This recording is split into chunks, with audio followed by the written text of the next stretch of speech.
Good. All right, we good. Yo, what's up, folks? Welcome to the Sports PSP podcast. It's your boy Sports PSP. Hope everyone's enjoying a fantastic Friday. And of course, we got my man, my dude, undisputed world champ. How you doing, my brother? Feeling real good, man. Enjoying this Georgia rain that we have. Pretty rainy day, but we're enjoying it nevertheless, man. Great day to be alive, man. Great day to be on the podcast once again. Hey, man, always a pleasure to be on here, brother. As always, man, it's always a pleasure having you on, man. Always love having you on. Your knowledge, your wisdom, not to mention your humor. I mean, champ is hysterical. Let's talk about, we haven't been paying this much attention to college basketball. Let's talk about one Caitlin Clark. I mean, she is a bad woman. I mean, she can hoop. I mean, she broke the men's and women's scoring record. What's your thoughts about her, man? Number one, in the great words of Eric B. and Rakim, she ain't no joke. Mm-hmm. I want to personally tell this to the WNBA at this moment. This is your absolute chance to market a woman's player to unimaginable heights. This Mm-hmm. is your chance.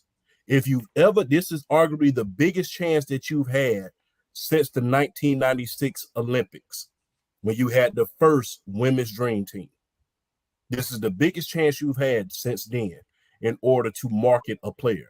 Caitlin Clark could very well be the face of the league for many years to come. WNBA, this is your chance. This is arguably the best time for any woman's basketball player in the world. And this is a grand opportunity for the WNBA to market these players that's coming in.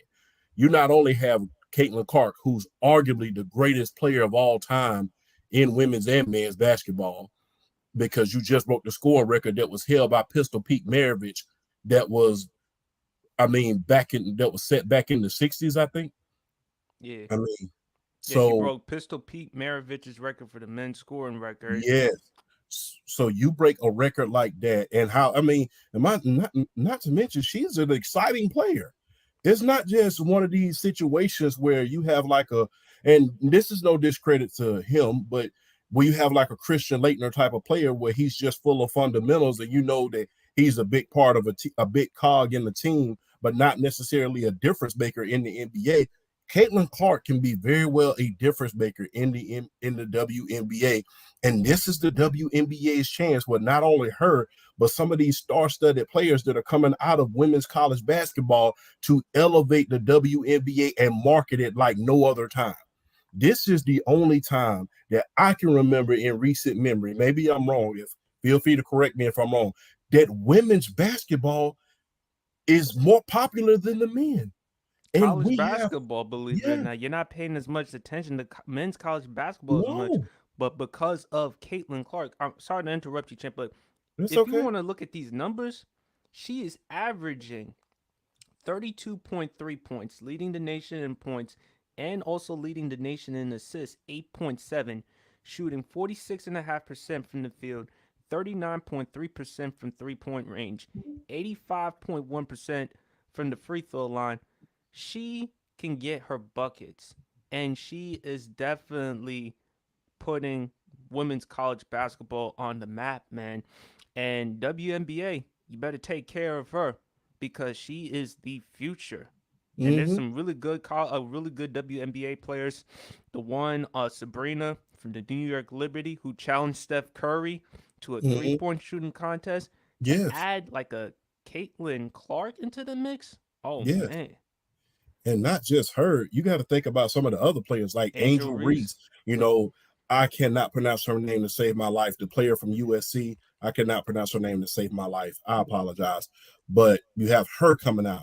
This has arguably been the best time for women's basketball that I've ever seen in my lifetime. This is because I paid attention to the 96 Olympics. You know, I'm old, so, given. I paid attention to the 96 Olympics with Rebecca Lobo and a lot of those classic WNBA players. And that was to see if the world will pay attention to women's basketball. And that was a very, very popular team, very, very popular team. And those players were able to bring eyeballs to the television.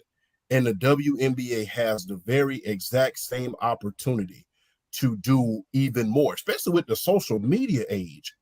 With the social media age, you have a chance to bring the WNBA probably not up to the same par as the NBA, but damn near close. With the social media age and all of these great players coming out of the women's college basketball, because you have to think, although UConn was going on that run where they broke the men's record from UCLA a couple years back, although they broke that record, although we was watching it, there was still a lot of college basketball on the men's side that we were paying attention to. We were still trying to see if certain teams could go undefeated, which has not been done since the Indiana Hoosiers.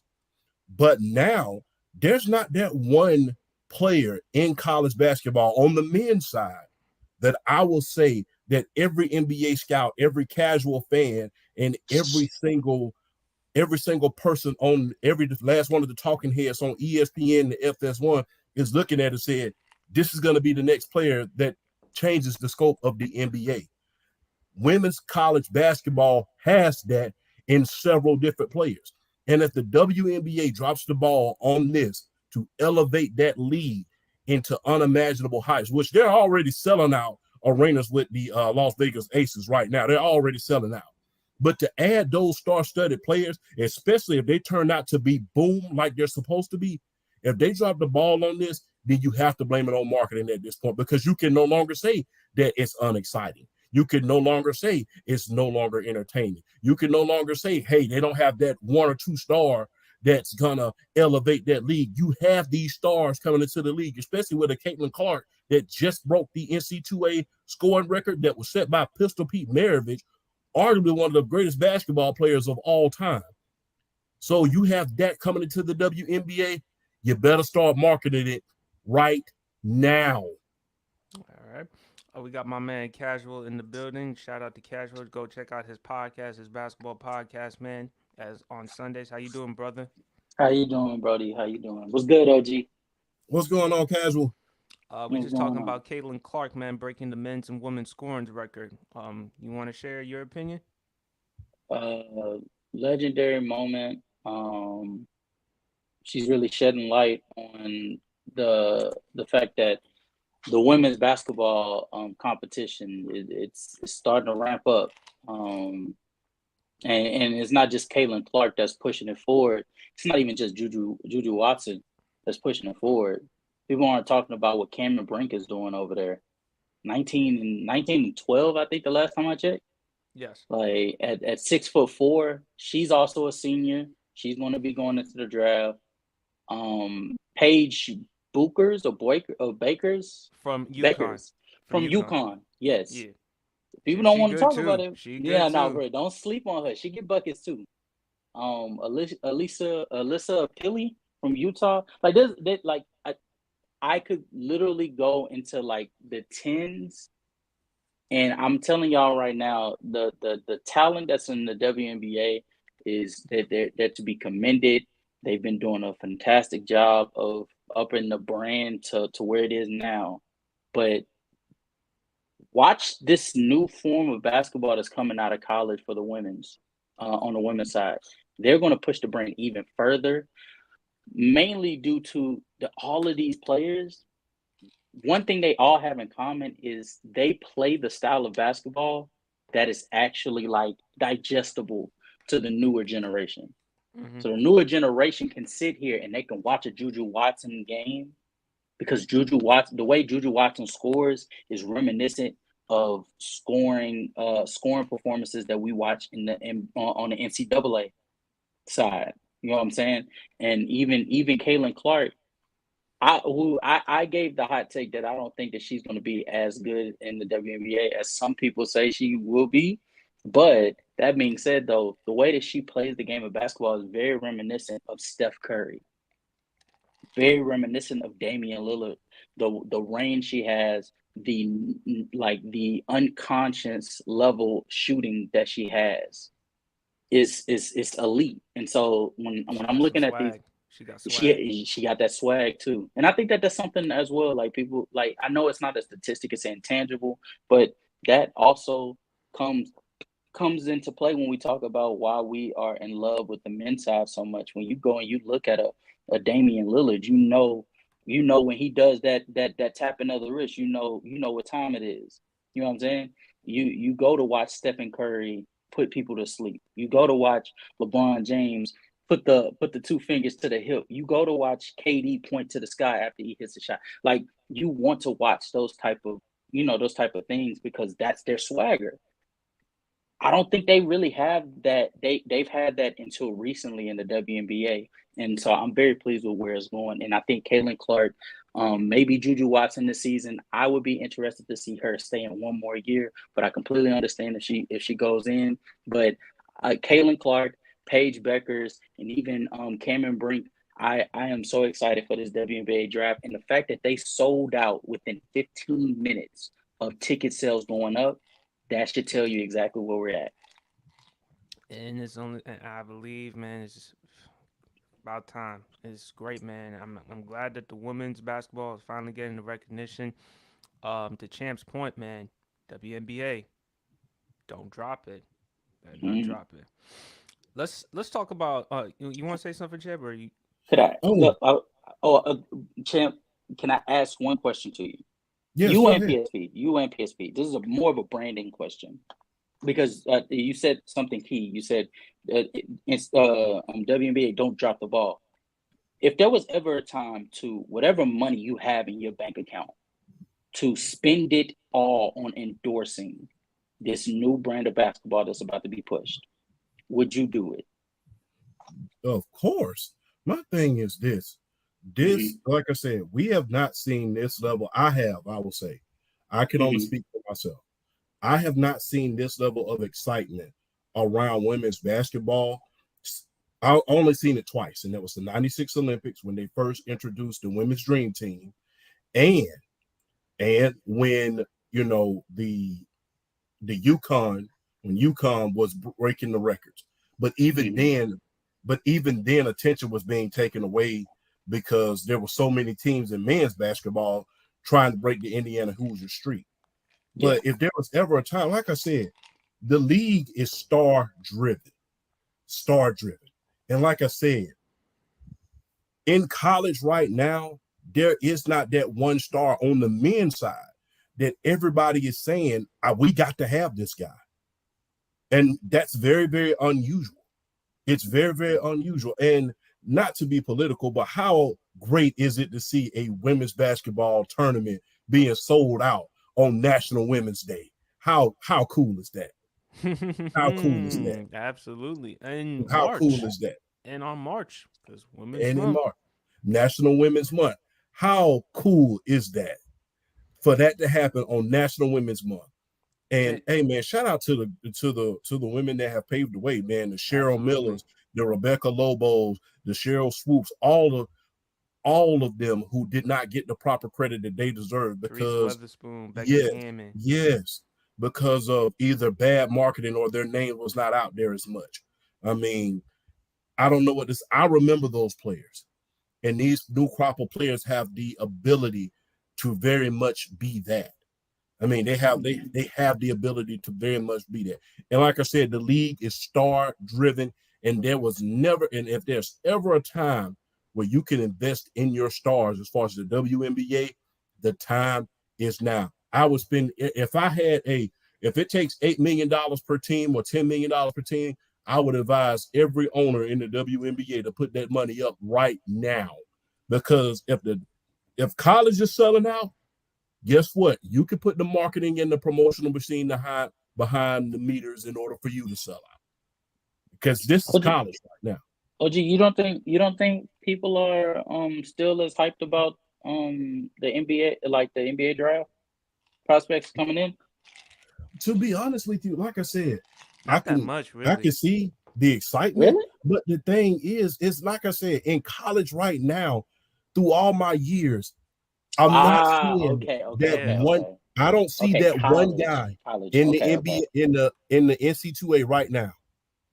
I don't see that one guy I with see the what you're saying. NC2A right now that I see what you're everybody's saying. saying that all the talking heads on TV and everybody's talking about this saying that this is going to be the next crop of players that come out. I'm not seeing that guy. I mean, Right. even with my team, North Carolina, I'm not seeing those guys just say, hey, this is the guy that's going to change the game in the NBA. We all have at least one.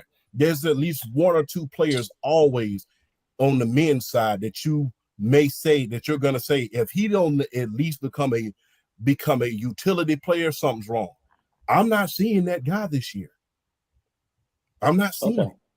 Well, I just feel like that's more just because the players, the best players, they aren't in America, or they're well, at least they're not playing for an America. They're playing American basketball. The top 3 prospects right now, if I'm correct, is Alexander Sarr. He's one. Like it's not really close. Nikola Topic, he's playing in, I want to say, Serbia, right? No, yeah, he's playing in Serbia, right? 6'6" point guard. And Zachary Risacher, 6'8", like Michael Porter Jr. like build, and he can shoot the ball, and he's French. Right. So a lot of these players, they're just playing overseas, or they're not even in college. Like a player like Ron Holland. Ron Holland is playing for the G League Ignite. It's because he elected not to go to school. So I feel like that's more of a reason why you're not seeing them in college. But even when the G League has been around for years. But like I said, even when you saw the G League, you at least saw some players in college. You at least saw one that you said that this is going to be, even back. We can go all the way back to Zion and Ja Morant. We looked at them and say, granted, some things have gone right, some things have not. You looked at those 2 guys and said, these 2 are the guys that are going to change the league, that are going to be faces coming into this league. This is going to make basketball, this is going to add to the crop that we've already had. And we're going to be able to build on the NBA with these new guys coming in. OG, what era are you referring to? Because I feel like the era of basketball that we're in right now, it's just so much talent. It's so much talent. Wemby is coming in this year, putting up historical numbers, and like in most people's eyes, not even a top 20 player right now.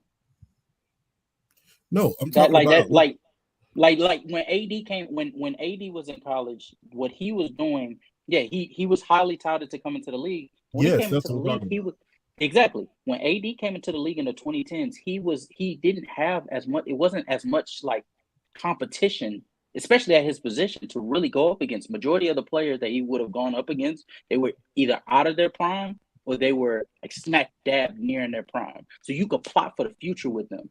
And for most of these players, they're coming in, and when they get drafted to these teams, the players that they're going up against is just so much of a heavy league when it comes to the talent that's at those positions. Like a center like Zach Edey comes into the league. Think of who he has to go up against. You got to go up against Jokic, Embiid, AD, Sabonis. You know what I'm saying? Bam Adebayo. Like the talent is just so competitive. As elite as he is, it's really hard for you to fathom him surpassing their impact, right? Yeah. And so that's all that it is.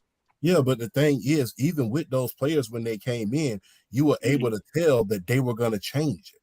They were going to be able to shake up the league. They were going to be top 5. Like I said, I'm not seeing that one player. Like I said, there's always one that you're going to be able to say, this is the guy that's going to change the NBA. I'm not seeing that in the NC2A at this point. You don't really see that transcendent player that's coming out. Yeah, you don't really see that. I mean, plus, even when, and I hate to sound like the old man of the group, you don't even have to go back very, very far. Even when you saw Zion, and we can talk about Zion and Ja Morant, when they came into the league, and you looked at those guys and said, hey, I know these 2 college guys were going to be transcendent players. I can't really look at college as far as the men's side and say that at this point. I can only see that with the women's side at this point. Could it be also because a lot of these top recruits, they don't necessarily have to go play in college? There are other alternatives to play, like in the that's what I'm saying. Yes, that's what I'm to saying. Develop. And even though now with the NIL deals, it's still not enough. So Mm-hmm. I don't know what they're gonna have to do in order to convince these top recruits to come play there anymore. And now Mike Krzyzewski's retired, Roy Thompson is retired, all these other big college head coaches are retired. So what's the Yes. reason?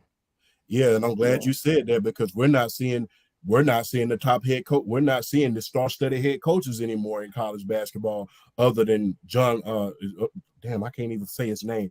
I got tongue-tied. My apologies. Other than John Calipari, Right. and just to name and a few other coaches, and the coach from UConn, who again is on the women's side. Like I said, we're seeing the star-studded coaches on the women's side now. The South Carolina. Like I said, I'm getting tongue-tied. My thoughts are running faster than my mouth. I apologize. Nah, you The You good. good, South man. You Carolina good. You coach. good. You You see, good. You good. You I good. You mean, good. you seeing those star-studded coaches more so on the women's side now that you are seeing them on the men's side. Now it is changing. And my thing is this: the reason why, and I hate to, like I said, I don't try to sound like the old dude of the crew, but the thing is, those players on the women's side are staying in order to be developed by these coaches.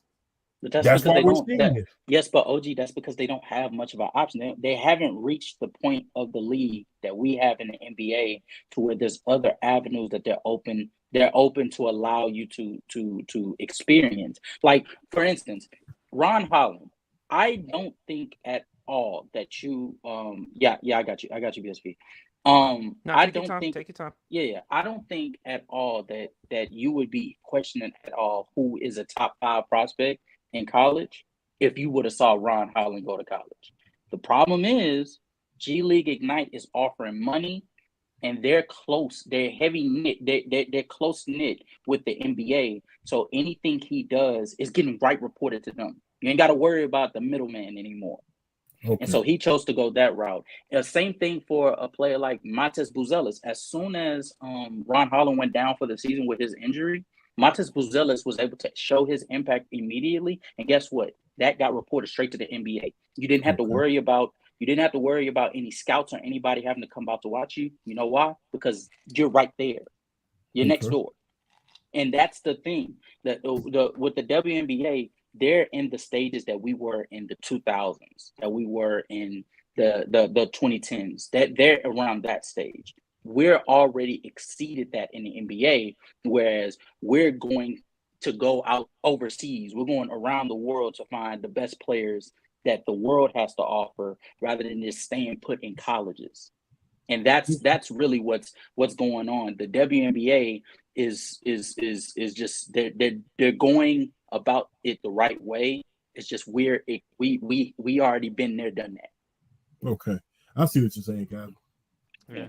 But I do think, but to all the points Casual was making, I mean, he made very valid points, and I just don't think with these top recruits, they don't necessarily have to go to college as much anymore to try to develop. Plus, the Euro leagues, they got much better. Grown man's league, better way for you to develop your game and stuff like that. So why not, as a young player, get as much knowledge and experience as you can, learning from the grown men and the head coaches. Let's talk about some NBA. Did y'all watch that Timberwolves Pacers game last night?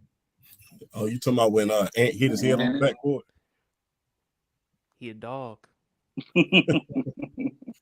He a dog, man. Oh He man, casual, not man. you two, I not you mean, two sports, you said man. he top 15. If he keeps playing like this, man, he may keep creeping to that top 10. Yeah, I have to correct that. No, he is not. He is not top 15. I didn't realize how talented this league is. He's just not. He's not top 15. Top 20, sure. But top 15, it gets really steep. The 15th spot belongs to Tyrese Halliburton, in my opinion.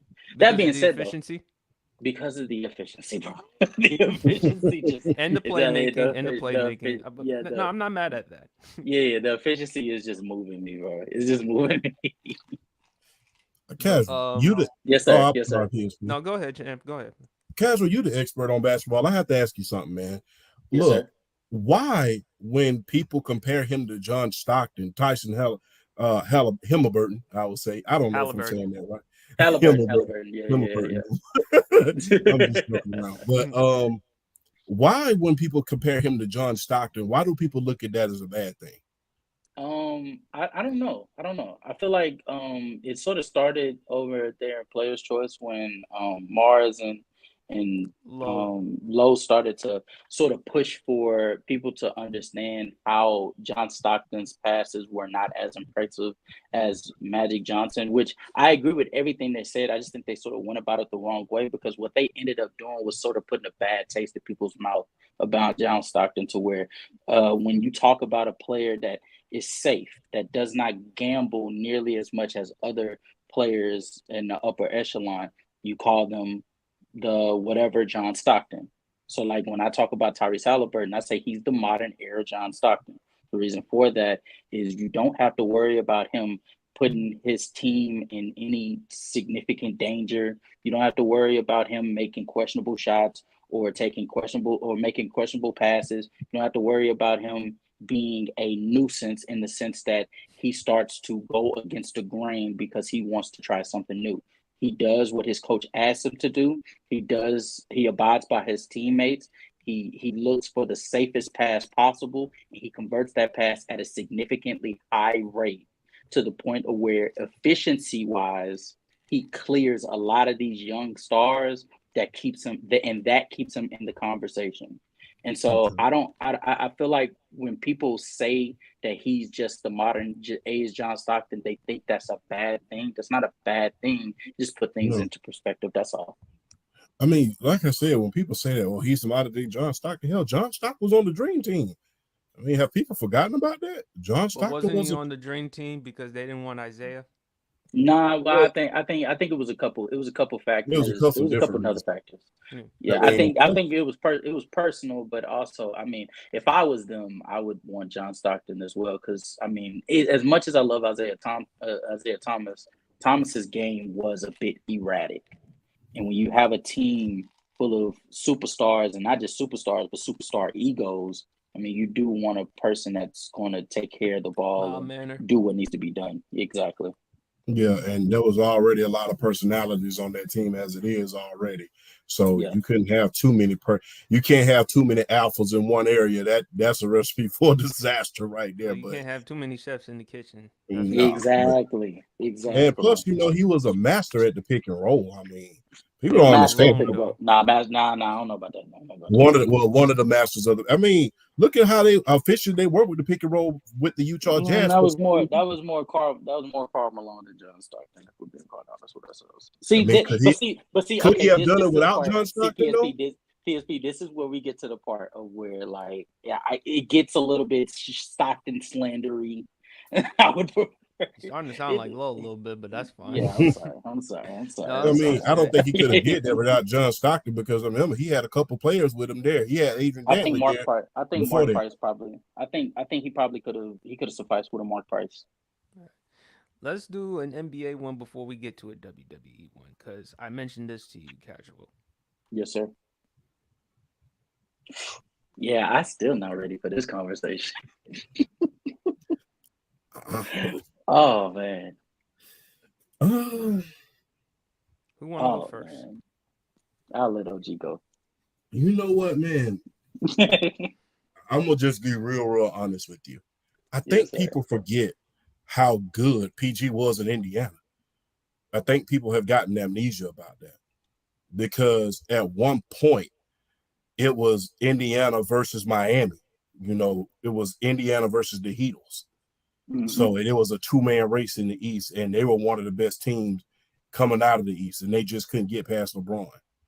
So I think when it comes to Paul George, people are so caught up in what he did, what he didn't do in OKC, and what he's doing and what's going on now, and what he hasn't done in LA as far as the Clippers is concerned.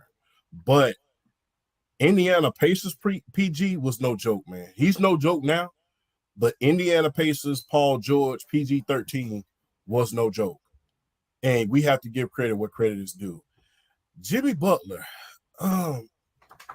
that defensive stopper that he was in Chicago, not to mention, man, carrying that team a lot when Derrick Rose went down. He became the guy once Derrick Rose went down. And I'm pretty sure that the Philadelphia 76ers are missing him right about now. Because, hey, there's probably no doubt you probably have at least one championship there if you had him and Embiid. I would say at least one. I'm not gonna go too far and say they'd have had a dynasty. That's being kind of I'm trying to pick the words, not a mean word, but that's kind of far-fetched, I would say, to be nice. But if I have a choice, two-way player,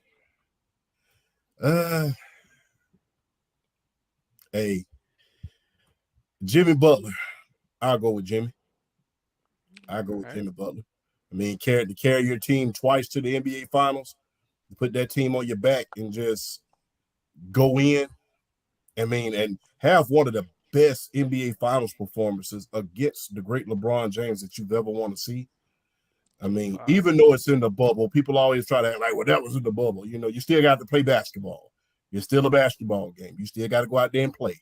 So for him to have a great performance to the point where he was just exhausted and almost passed out on the court, you're not going to get a finals battle like that from just anyone. And unfortunately, man, for PG, I got to take Jimmy Butler in this case, man. Casual, go ahead. P, I want you to go. I'm gonna pop whatever answer you got, man, because it's tough.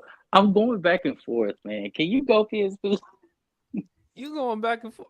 All right. And I'm going back and forth with myself, man. I'll let you take your time. Yes, thank you. This is a tough. It's a tough one for me because PG. I think PG's the better perimeter shooter outside the perimeter shooter as far as with the three. Jimmy can hit the mid range, but so can PG. I think as far as attacking the basket between PG and Jimmy, I get the slight edge to Jimmy. Defense, both of them are great defenders. I probably get the slight edge to PG because of his length. Jimmy can lock down, though, because he got good size at 6'8", 230, 235. Number one option. Both of them have been to multiple conference finals. But Jimmy, I give him the edge. I just like the playmaking a little bit more. I just like what he's done as a number one option. He can still give you offense. He's good in the postseason, but good in the regular season. But in the postseason, different breed. He's just like a different breed. Paul George is the opposite. Even though at times Paul George, I will give him credit, particularly in the 2021 playoffs, he played really good. Particularly at times when Kawhi Leonard had to go down with the injury. And to your point, champ, and you, damn it, you keep stealing. You keep reading my pages. I apologize. my brain, my brain goes a million miles per hour. He got your book, isn't he? He got your book, didn't he? I was gonna because imagine how the Philadelphia Sixers would be with Jimmy Buckets instead of Tobias Harris. No disrespect to Tobias Harris, he's a good player, but imagine if they had Jimmy Butler there. And with Jimmy Butler in Miami, and I hope Luis is listening, they're made for each other. Because even though Jimmy Butler with the outfits, the hair, the press conferences and stuff like that, he is a no-nonsense type of dude. Even though it's South Beach, because, trust me, I know I'm from Miami, you can be distracted in Miami. But they are a blue-collar organization. They don't play. Jimmy Butler fits that organization. He fits with Riley, Spoelstra. They all about competing, working their asses off, trying to compete for a championship. And I just love what Jimmy Butler brings to the table. And I think that the team gravitates to that. So that's why I give Jimmy Butler. If you want to make an argument for PG because of what he did in his prime years in Indiana before, unfortunately, the leg injury he suffered, I give you that. And what he did in OKC in 2018, Paul George, wasn't he a top 3 candidate for the MVP? 2019. It was 19. 2019. There you go. And considering, I just give it to Jimmy. That's all I got to say for it. Casual, what do you have, man? Man, it's tough. It's tough. You gotta give me credit for making this one though. Yeah, no, I ain't gonna lie to you. This is probably the best one we've ever done. Cause okay, the way that I'm looking at it, neither one of them, I believe, can be a number one on a championship level team. They can't be the best player on a championship level team. So now I'm looking at them as a number two.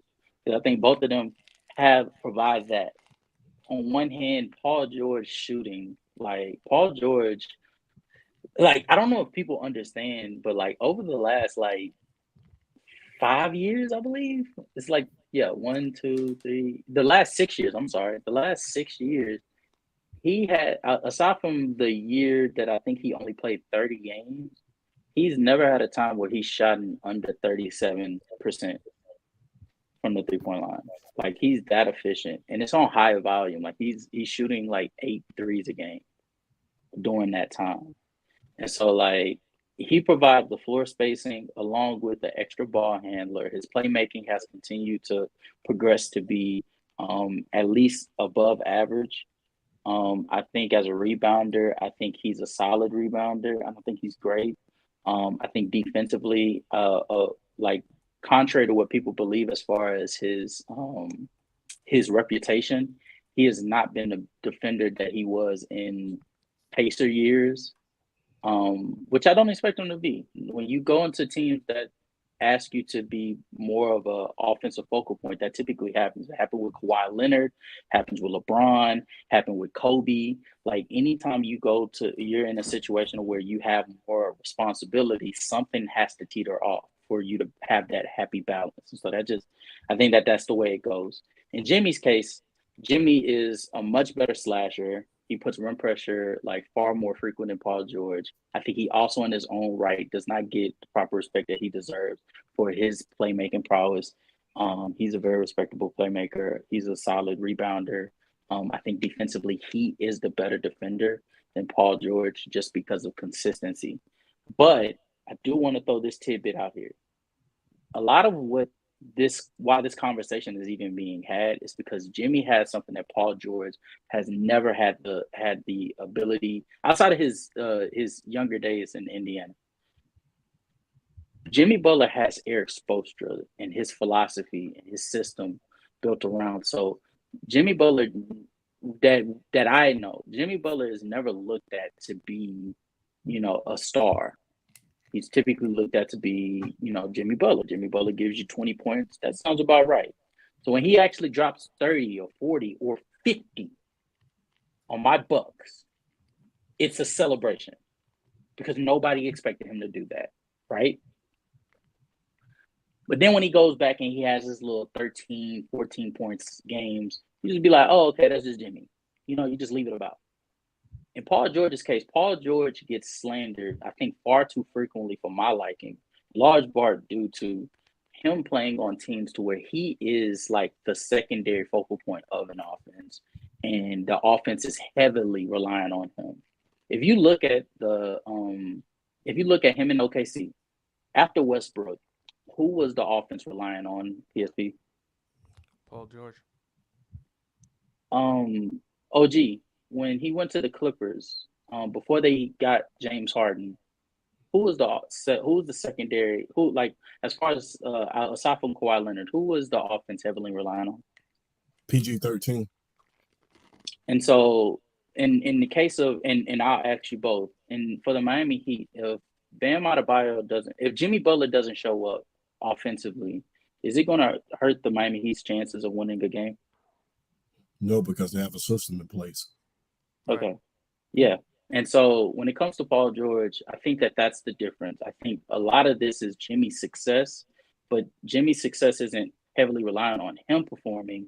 It's heavily reliant on his team, his unit performing collectively. And that's not a knock to Jimmy. That's more just like that. Like, again, with the Stockton situation, this is perspective. Like, you put context to it.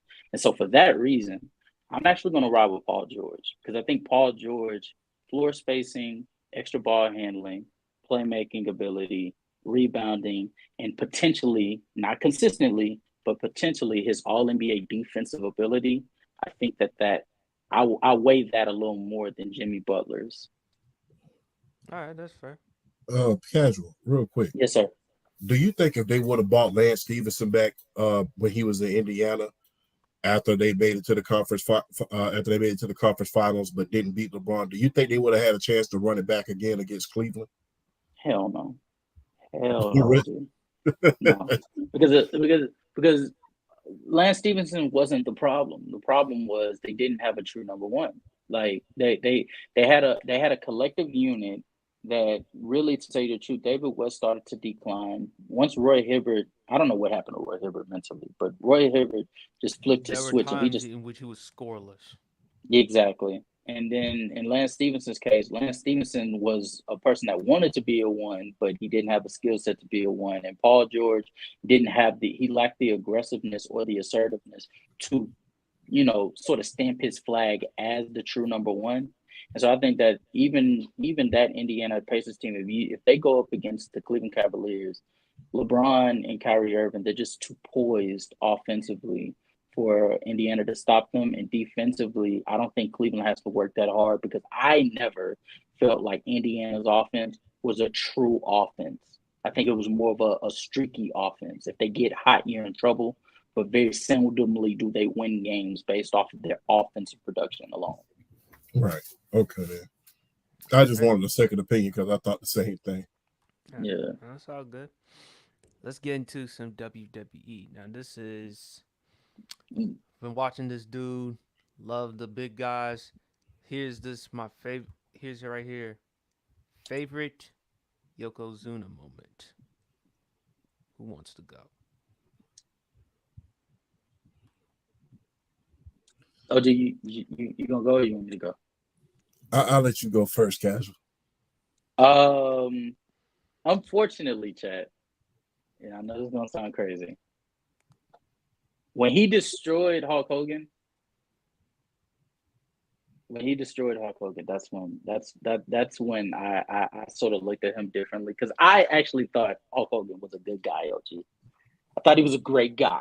Okay, so when he did that, I cried almost similar to how I cried when I saw remember when Great Khali almost crushed Rey Mysterio's head?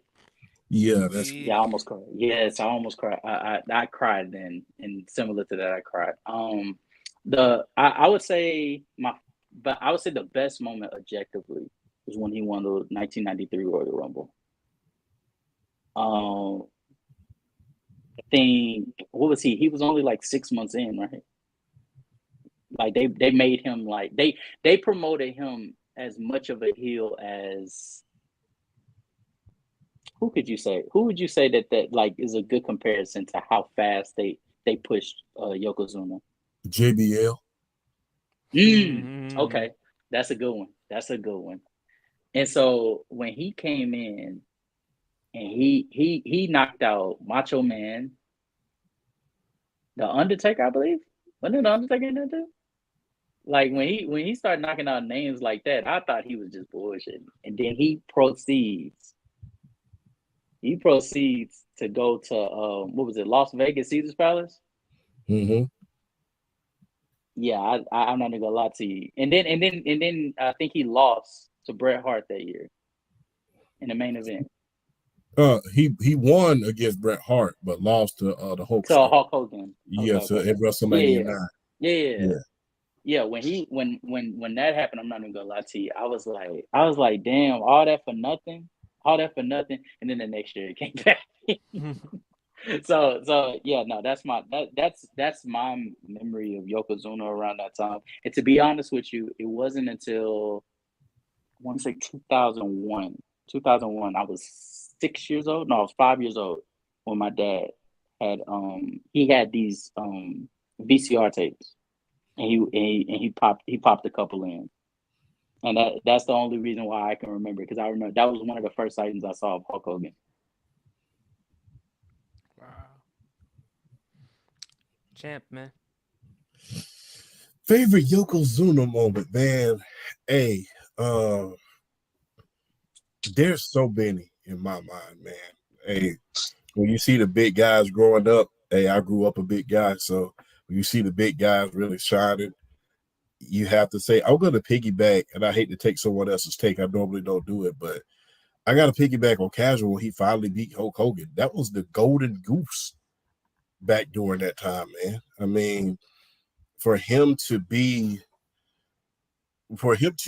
someone of that caliber, and not only that, hold on to the title for almost a year. Back then, wasn't no heels holding the titles for that long. You might get a couple months for a run, or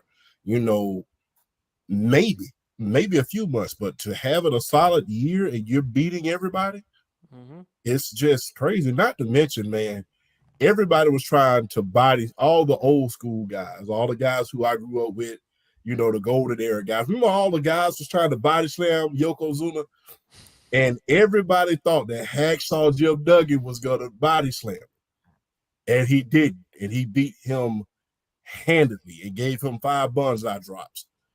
That was a good one. I mean, him turning on Jim Cornette finally and getting rid of him was a great memory.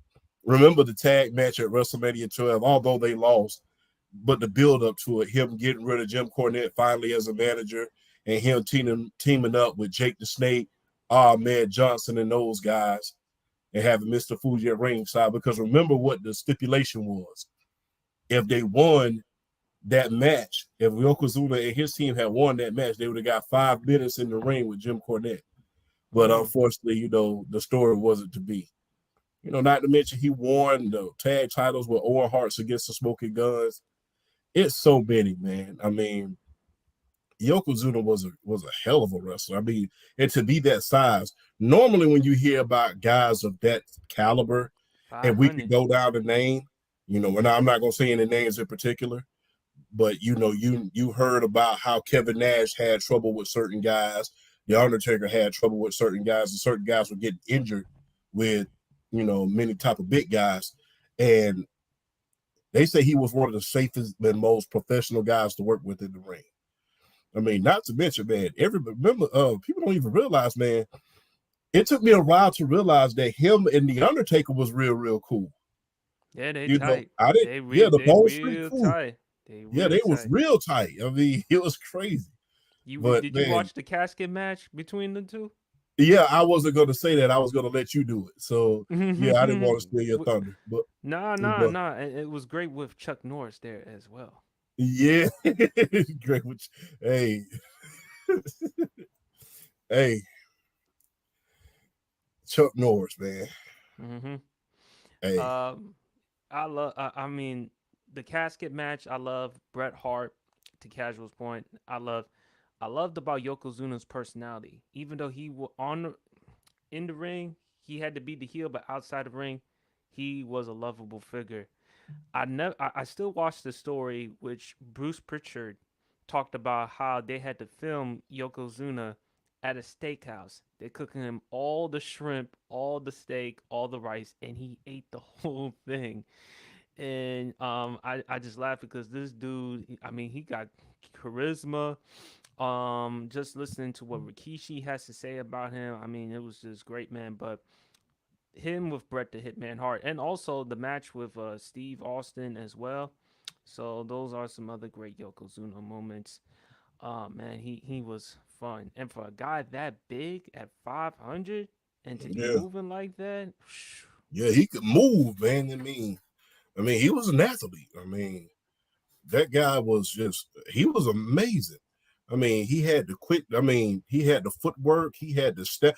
And for you to, usually when you see big guys, man, I'm just going to be real. We don't have especially when you see us, on the athletic standpoint, the main thing we're working on is stamina. But he had the stamina and the endurance to just go the distance. You rarely seen a bad match with him. So it was, for him to win the tag titles at the WWE title and to hold on to it for almost a year during a time where, you got to keep in mind, man, this is a time where the good guy was just the cornerstone. Hulk Hogan, Lex Luger, Mr. Perfect, all of those guys. You got to, back then, it wasn't as popular as it became in the mid and late 90s. And even now, for you to be a heel and for you to be winning as much as you are, Roman Reigns wouldn't have been popular back then being a heel, but he was a heel that just rolled over everyone. And that was just nothing short of amazing, man. I mean, beat everybody, beat Vader, beat everybody. It was, I mean, even beat the Undertaker. I mean, I never forget. You got to watch the documentary, you know, because Jim Cornette, his colorful language, you know, his colorful language could be very, very comical at times. He remember what he said though. This was the only person on that roster that you really thought was going to beat the Undertaker. Because back then, the Undertaker wasn't losing. Mm-hmm. So, and then for you to beat him in this casket match was like at the Royal Rumble, it's like crazy. I think that's the only year that I think because of that match, that was the only year that Taker wasn't at WrestleMania. Because remember, Taker wasn't at WrestleMania 10. He wasn't at WrestleMania 10. Yeah, I forgot about that. Yeah. So yeah, I mean that match set the tone, and you know. It was something special. Something special. Don't worry, folks. Next week, next wrestling debate. We actually, you know what? We won't do a wrestling debate. We'll do another wrestling moment. March 15th, which is the day before March 16th. 316. Y'all know me. Lord. Anyone who knows me knows who my GOAT is of all time. His GOAT.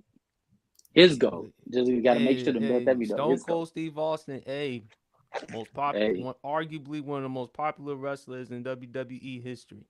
Facts. We will do a Stone Cold Steve Austin favorite moment next week on the Sports PSP podcast. So, but Sports, you heard about Steve Austin potentially being at WrestleMania this year? I heard about that, and I don't have a problem with it. I don't either. The only question I have is what exactly would him being involved in the bloodline, like storyline? Like I don't know exactly how that could work, but they're talking about maybe John Cena Stone Cold coming out on night 2 to save Cody. I don't know what type of condition Stone Cold is. The last time we saw him fight, it was against Kevin Owens. That was like 19 and didn't he get hurt? He didn't get hurt. He was actually kind of good. That was his first match, remember, in 19 years since WrestleMania 19 against The Rock. Cena would be the best candidate for it. Given where he is right now in his condition, I would give it to Cena at this point. I ain't gonna lie to you. The matches I done seen John Cena in over the last couple of years, I'll take Steve Austin, bro. Really? Oh. Not even because he's just not even because like he's that bad. But just Steve Austin was that good, and I don't know how I feel about John Cena like continuously being put in situations that he's going to lose. You know what I'm saying? Like I don't think he should lose every single time he gets put in the ring. He lost to Roman, he lost to Austin Theory, and he lost to Solo Sikoa most recently. Like I'm not a big fan of bringing legends in. It's time for a to change, be a stepping stone. Opinion. Yes. Yeah. It's time. It's either time for a change or just don't bring them in. Like have them in. Like you remember how The Rock, like after the WrestleMania match against John Cena, it just basically would bring them in to introduce WrestleMania to the audience, or they'll bring him in as like a cameo. He'll come in, do his moves, and then he'll chant for the crowd, and then he'll be out. Like do that for John Cena.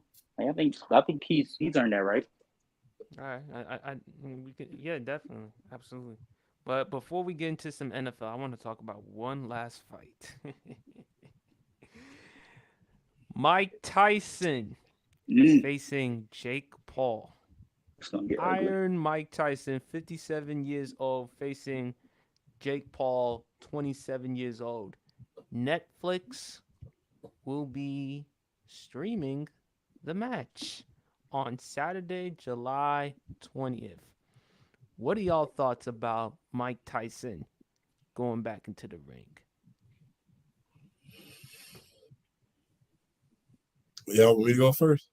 Whoever wants to go. Okay. Yeah, Number one. You go I'm first, not fighting Mike Tyson. I don't care if he's on a cane. Yeah, it's getting personal. I'm not fighting Mike Tyson. I mean, I don't know if y'all seen this video. He was trained. One person, he was helping a guy on the Knicks train this young kid, and he was showing him how to do stuff. do stuff with the mitts and the body, and the body and the body mitts or whatever. He was showing him how to do that. And remember when he moved the kid out the way, he stepped in front of the guy. Remember how the guy was holding the mitts up and he was just shook. You could see him shaking visually because he was like, I do not want him to slip up and hit me. But I think this is just for entertainment, man. I mean, it's entertainment. I mean, it doesn't hurt Mike Tyson either way. If he knocks out Jake Paul, or they go the distance, or if he even loses, it doesn't hurt Mike Tyson. If he loses, they're gonna say, "Oh yeah, you beat up an old man anyway." If he wins, that's the Mike that we used to seeing. So no, I ain't gonna lie. That is not what they're gonna say. I'm trolling. I'm trolling. I'm trolling. They gonna if he knocks Jake Paul out, they're going to say, "Nigga, you got knocked out by a 56-year-old Mike Tyson. Nigga, you're done." I mean, but the thing is, we've seen some old guys knock guys out in real boxing matches. We saw Larry Holmes beat Ray Mercer, bro. Let's not get carried away. And what was the age gap? It was like was it a 30? Was it a 30-something year gap? No. It was like a 25-year gap. I think Larry Holmes was like 45, and Ray Mercer was like 25 years old. It's like a 20-year gap. So, but okay. But OG, you even well, I'm not saying you old or nothing like that, but I embrace it. Not I'm old. There's a difference between you at 35 and you at 25, right? Yeah, I understand that. But we can only imagine the difference. We've seen I saw Michael Mora get knocked out by George Foreman. I was gonna bring that up. He got knocked out by George Foreman. Yeah, and he was beating him the whole. And George Foreman was getting beat the whole fight. People don't even want to talk about that. But that one big punch, that George Foreman right hand, put him on the ground. So, but OG. It's not the fact that it's not that it didn't happen before. It's you have spent the better part of your boxing career basically taking on either has-been or niggas that did other sports. You knocked out Nate Robinson, for Pete's sake. Like who's really giving you kudos for that, right? Yeah. Then you proceed to challenge a 56-year-old, not even out of his prime. He doesn't box like that anymore. He doesn't. We haven't seen him. Okay. So if you get knocked out by not just older Mike Tyson, but just the old man, he's 4 years away from 60. Nigga, you bet not ever. He's 57. Again, it's Mike Tyson. Like I said, it's Mike Tyson. It could be Muhammad Ali if he's 57 years old. Did we last see Mike Tyson fought Roy Jones Jr. a couple years ago? Yeah, I mean, even when he fought Roy Jones, people was really concerned about. Even when he fought Roy Jones, people was talking about. People wasn't talking about if Mike was gonna fall out of the match. People was like, "Hey man, is he gonna hurt Roy Jones?" And you heard it after the match. Why don't people care about me? OG, he's 2 years removed from applying for senior citizen checks. Mike Tyson he's not what he was 30 years ago. That's what I'm trying to get you to understand. But Jake Paul is like that. He's not in the same condition as he was casual. Exactly. But Jake Paul is 25. I think he's 27, right? He's 27 or 28. Jake Paul is 27. Mike is 57. But here's the thing, casual. Mike is a lot better mentally than he was back in them days. Mike now, yeah. And isn't that a disadvantage though? It's not a disadvantage for you to be. The mind controls the body. At the end, for you to be in your right mind. I'm saying a large reason why he was knocking niggas out, so he didn't care. Again, he didn't care. But the thing is, during the beginning of his career, what people don't understand, that's exactly what I was getting at. And don't forget about Kevin Rooney. The great Kevin Rooney deserves a hell of a lot of credit. Not to mention Teddy Atlas, he had those emotional compass to guide him. Now he's Yeah. his own emotional compass at this That's point. And like I and said, those and that's if embarrassing you for get knocked them out, to get knocked out. if you get knocked out and you Jake Paul, at the end of the day, I'm like this, man. I will to this day, I wish Mike Tyson would come knock me out. I got knocked out by Mike Tyson, dude. No I mean, I'm way. just No, being you real. don't. I would OG, brag to my friends stop. for forever. Stop. Hey man, I Stop. got knocked. No, I'm Now you're lying serious. to the public. No, you I'm not wouldn't, lying to the OG. public at all. I swear. I would literally brag, bro. You believe I would be going around showing people what Mike Tyson hit me. Hey man, I got knocked out by Mike Tyson. That's Mike Tyson, dude. It's just like, and this is entertainment. This is not going to be one of those super fights. That, you know, but this the same, is just it was the same thing type, with Logan. It was the same thing with Logan Paul with Floyd Mayweather. Like, okay, you too. Yeah, it's the same but the thing thing with is, Logan it's just Paul like, and hey, Floyd. it's entertainment. And my thing is this. I will say this. Here's the thing. Mm-hmm. This just goes to show you how dead boxing is anyway. If we're even sitting up here talking about this, then it's a problem. And my thing is, UFC is the far superior sport at this point. Absolutely. Because again, you got a guy in Dana White who does what he does as far as getting the matches. Boxing nowadays, I mean, there's no commissioner. I mean, the only way is that the promoters that they set up the match. But but the reason why Mike, and the reason why I respectfully disagree with you, Casual, and why I'm with Champ, Mike is in a different mindset than he was back then. The reason why Mike Tyson lost to those matches against Buster Douglas, Evander Holyfield, Lennox Lewis, Mike was in a bad state mentally. Now that he is in a better state mentally, yes, he is not what he was physically, but still better than what we thought or imagined. For a man, even though 57 years old, he still can punch, he still can hit. He's not what he used to be, but still good enough. And as long as he's in a good mind, and I think at the end of the day, the mind controls the body. And Mike, we all know he's just doing this for entertainment. It's just for money. He's probably gonna do this for some type of charity or whatever. Mike is good. I would love to see this. We gonna watch it. We gonna watch it. Hell, we might do a watch party. Oh yeah, we might do a watch party. But yeah, we gonna do that. What I'm saying is, just going off of just human philosophy. He's older. He's 57 years old, which means I would like to believe that he's not as quick as he once was. His endurance is not as long as it once was. Not to mention, I don't think the strength, the power in his punches are as potent as it once was, which was the calling card for Mike Tyson. I would like to think if he goes up against Jake Paul, this isn't Mike Tyson at 50%. Even though his mind might tell him he can do something, his body is just going to say, no, nigga, I can't do that. And so if he's going in like 35% of Mike Tyson, but he still knock your ass out, oh no, you're hearing it. You can't talk shit in press conferences for a while now. You cannot. You just got to sit there and take it. Because I promise you what's going to happen is if he gets knocked out by Mike Tyson, the next few fights he has, the first thing that the opposing person is going to say, ain't you the dude that got knocked out by Mike Tyson?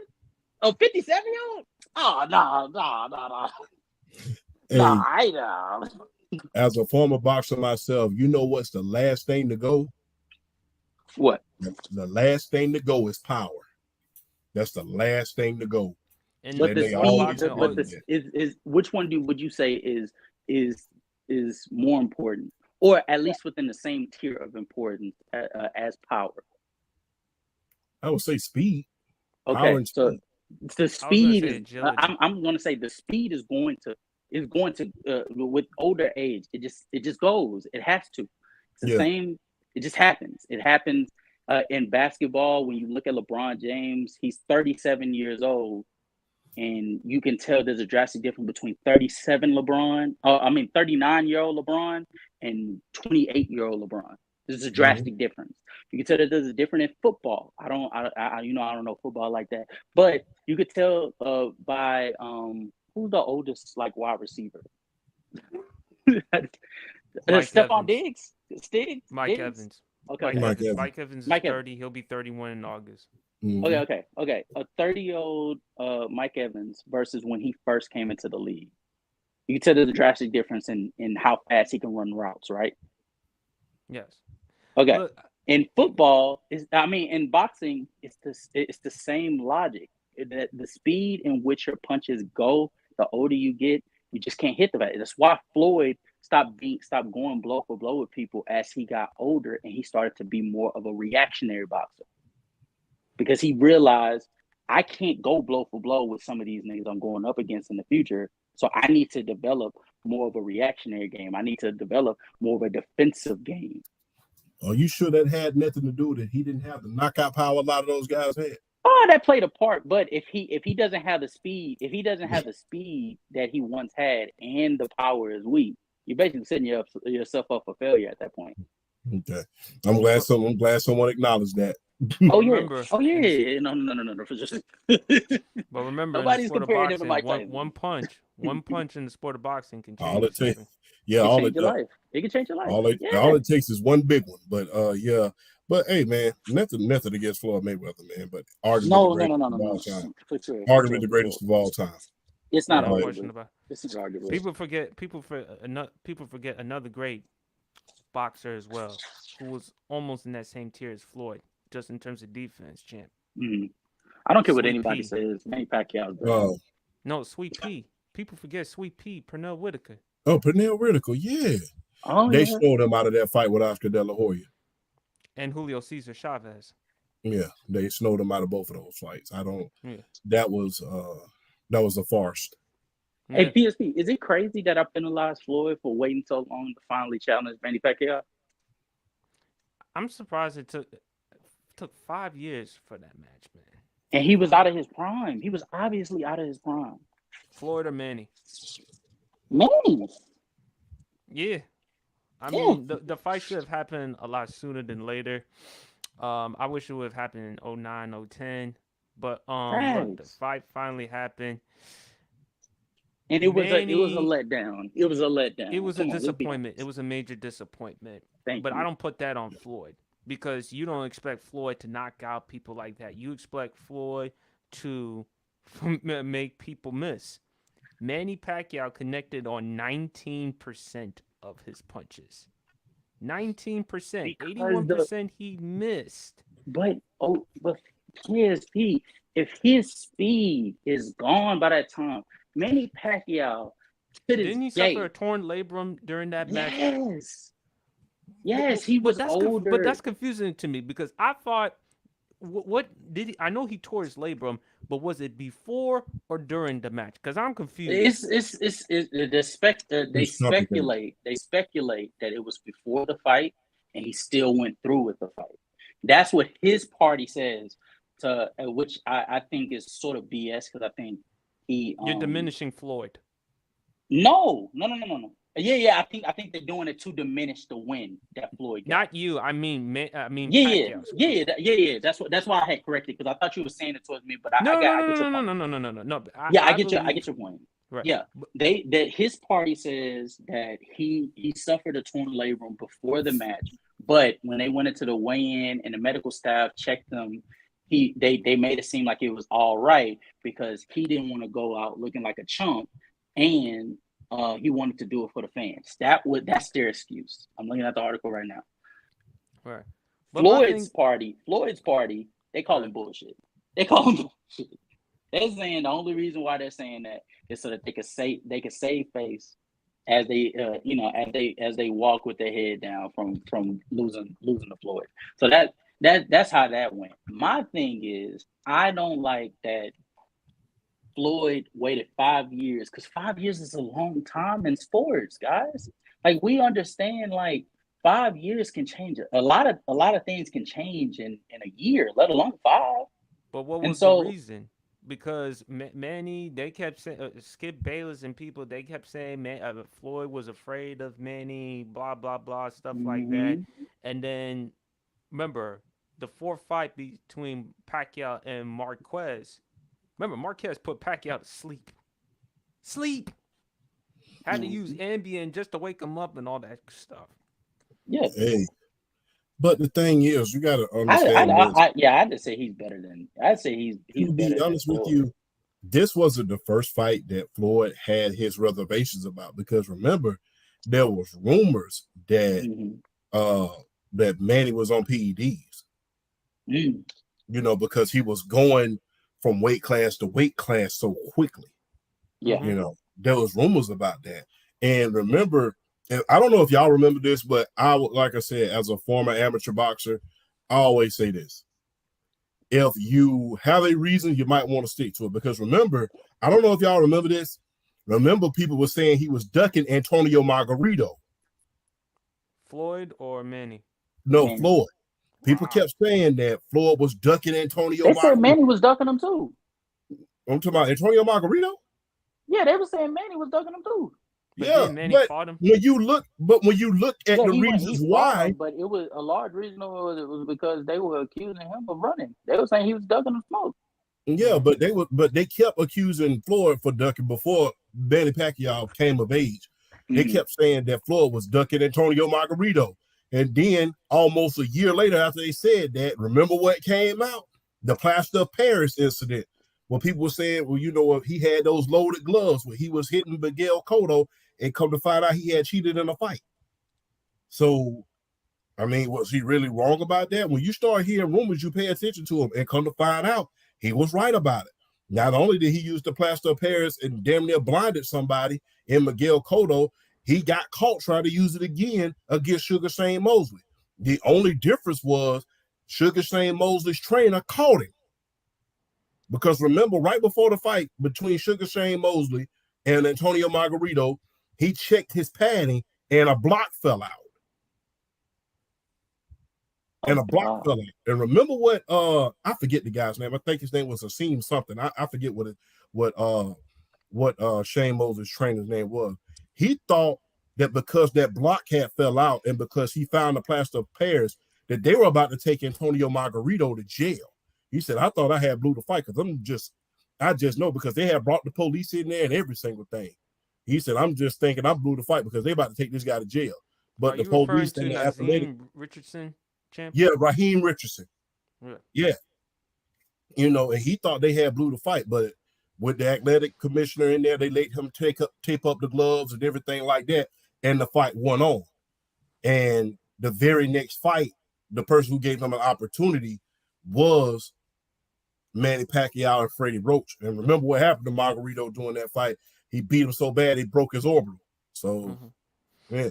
And plus, they had Pacquiao and Mayweather had to take that fight. Manny had to take that fight because remember, he was having issues with the IRS. He had to pay off the IRS, and on top of that, Top Rank and Bob Arum at the time. So, Floyd, I don't know why exactly it took so long. It came to the promotion side of things, but here's the thing. I don't blame Floyd for that match. Because you don't expect Floyd to knock out people. You don't expect much offense from Floyd. Floyd, what he's brilliant for is how he makes people miss. Yeah. Many of all the fighters that Floyd has fought throughout his career, and he's fought a bunch of them, Oscar De La Hoya, God rest his soul, Diego Corrales, who's the other Miguel fighter Cotto. in 05? I keep forgetting. Miguel Cotto, Ricky Hatton. Yeah, Miguel Cotto, Ricky Hatton, Canelo Alvarez. He fought a lot of great ones. Manny was the one, even though he was shorter because Floyd is 5'8". Manny's about like 5'5", 5'6", but Manny had electrifying speed and knockout power, and there was nothing that he could do about it. Floyd just embarrassed him, and I put that on Manny because people felt like Floyd was a bad example to the business for boxing inside and outside the ring. Manny had his chance. Manny had his opportunity and couldn't get the job done. And Manny acted like a sore loser because I remember the great Max Kellerman, who worked for HBO Sports at the time, asked Manny about the match. And Manny said, I thought I won the match. And he said that Floyd didn't do anything. So, like, I just feel like, I don't know. I mean, that's on Manny. That's on his part. That's on his crew right there. Because I feel like they were trying to diminish what Floyd accomplished. You can't take away Mhm. what Floyd did that night. I Just can't. get, I get you from the standpoint of him being a sore loser. That's fine. That's fine. Floyd retired in 2009, Right. and that's around the time that Manny Pacquiao took over as the at the throne, right? Because that's shortly after that, that's when he fought Margarito. So then he proceeds to challenge Mayweather. And I think Mayweather, like Mayweather has this weird thing. OG, I don't know if you can co-sign this, but Mayweather has this weird thing where he feels so much like of a necessity for him to flaunt his money. So he'll like say something like, "I'll bet you this amount," and it's some outrageous amount just for the case of just like saying I got a shit ton of money. This nigga told I think he told Manny Pacquiao he'll bet him 40 million for the fight. Well, He said to he'll be put up honest 40 with you, million for the fight. I'm gonna just be real. He's not the first boxer to flaunt money. He's just the first one that we've seen in the social media age. If you go back and look all the way in the 70s, there's a picture of Muhammad Ali, the great Muhammad Ali. Mhm. He has a picture of himself with a handful of money, kind of look like, the Dark Knight, Dark Knight money on there. And he's in a safe loading up that money. And he's the box office. Mhm. Not only that, there's been a lot of guys. Remember Mike Tyson with the rolls of money? He was tossing it out to Mm-hmm. fighters on stage. He's not the first one to talk about money. Right now, there's a lot of fighters.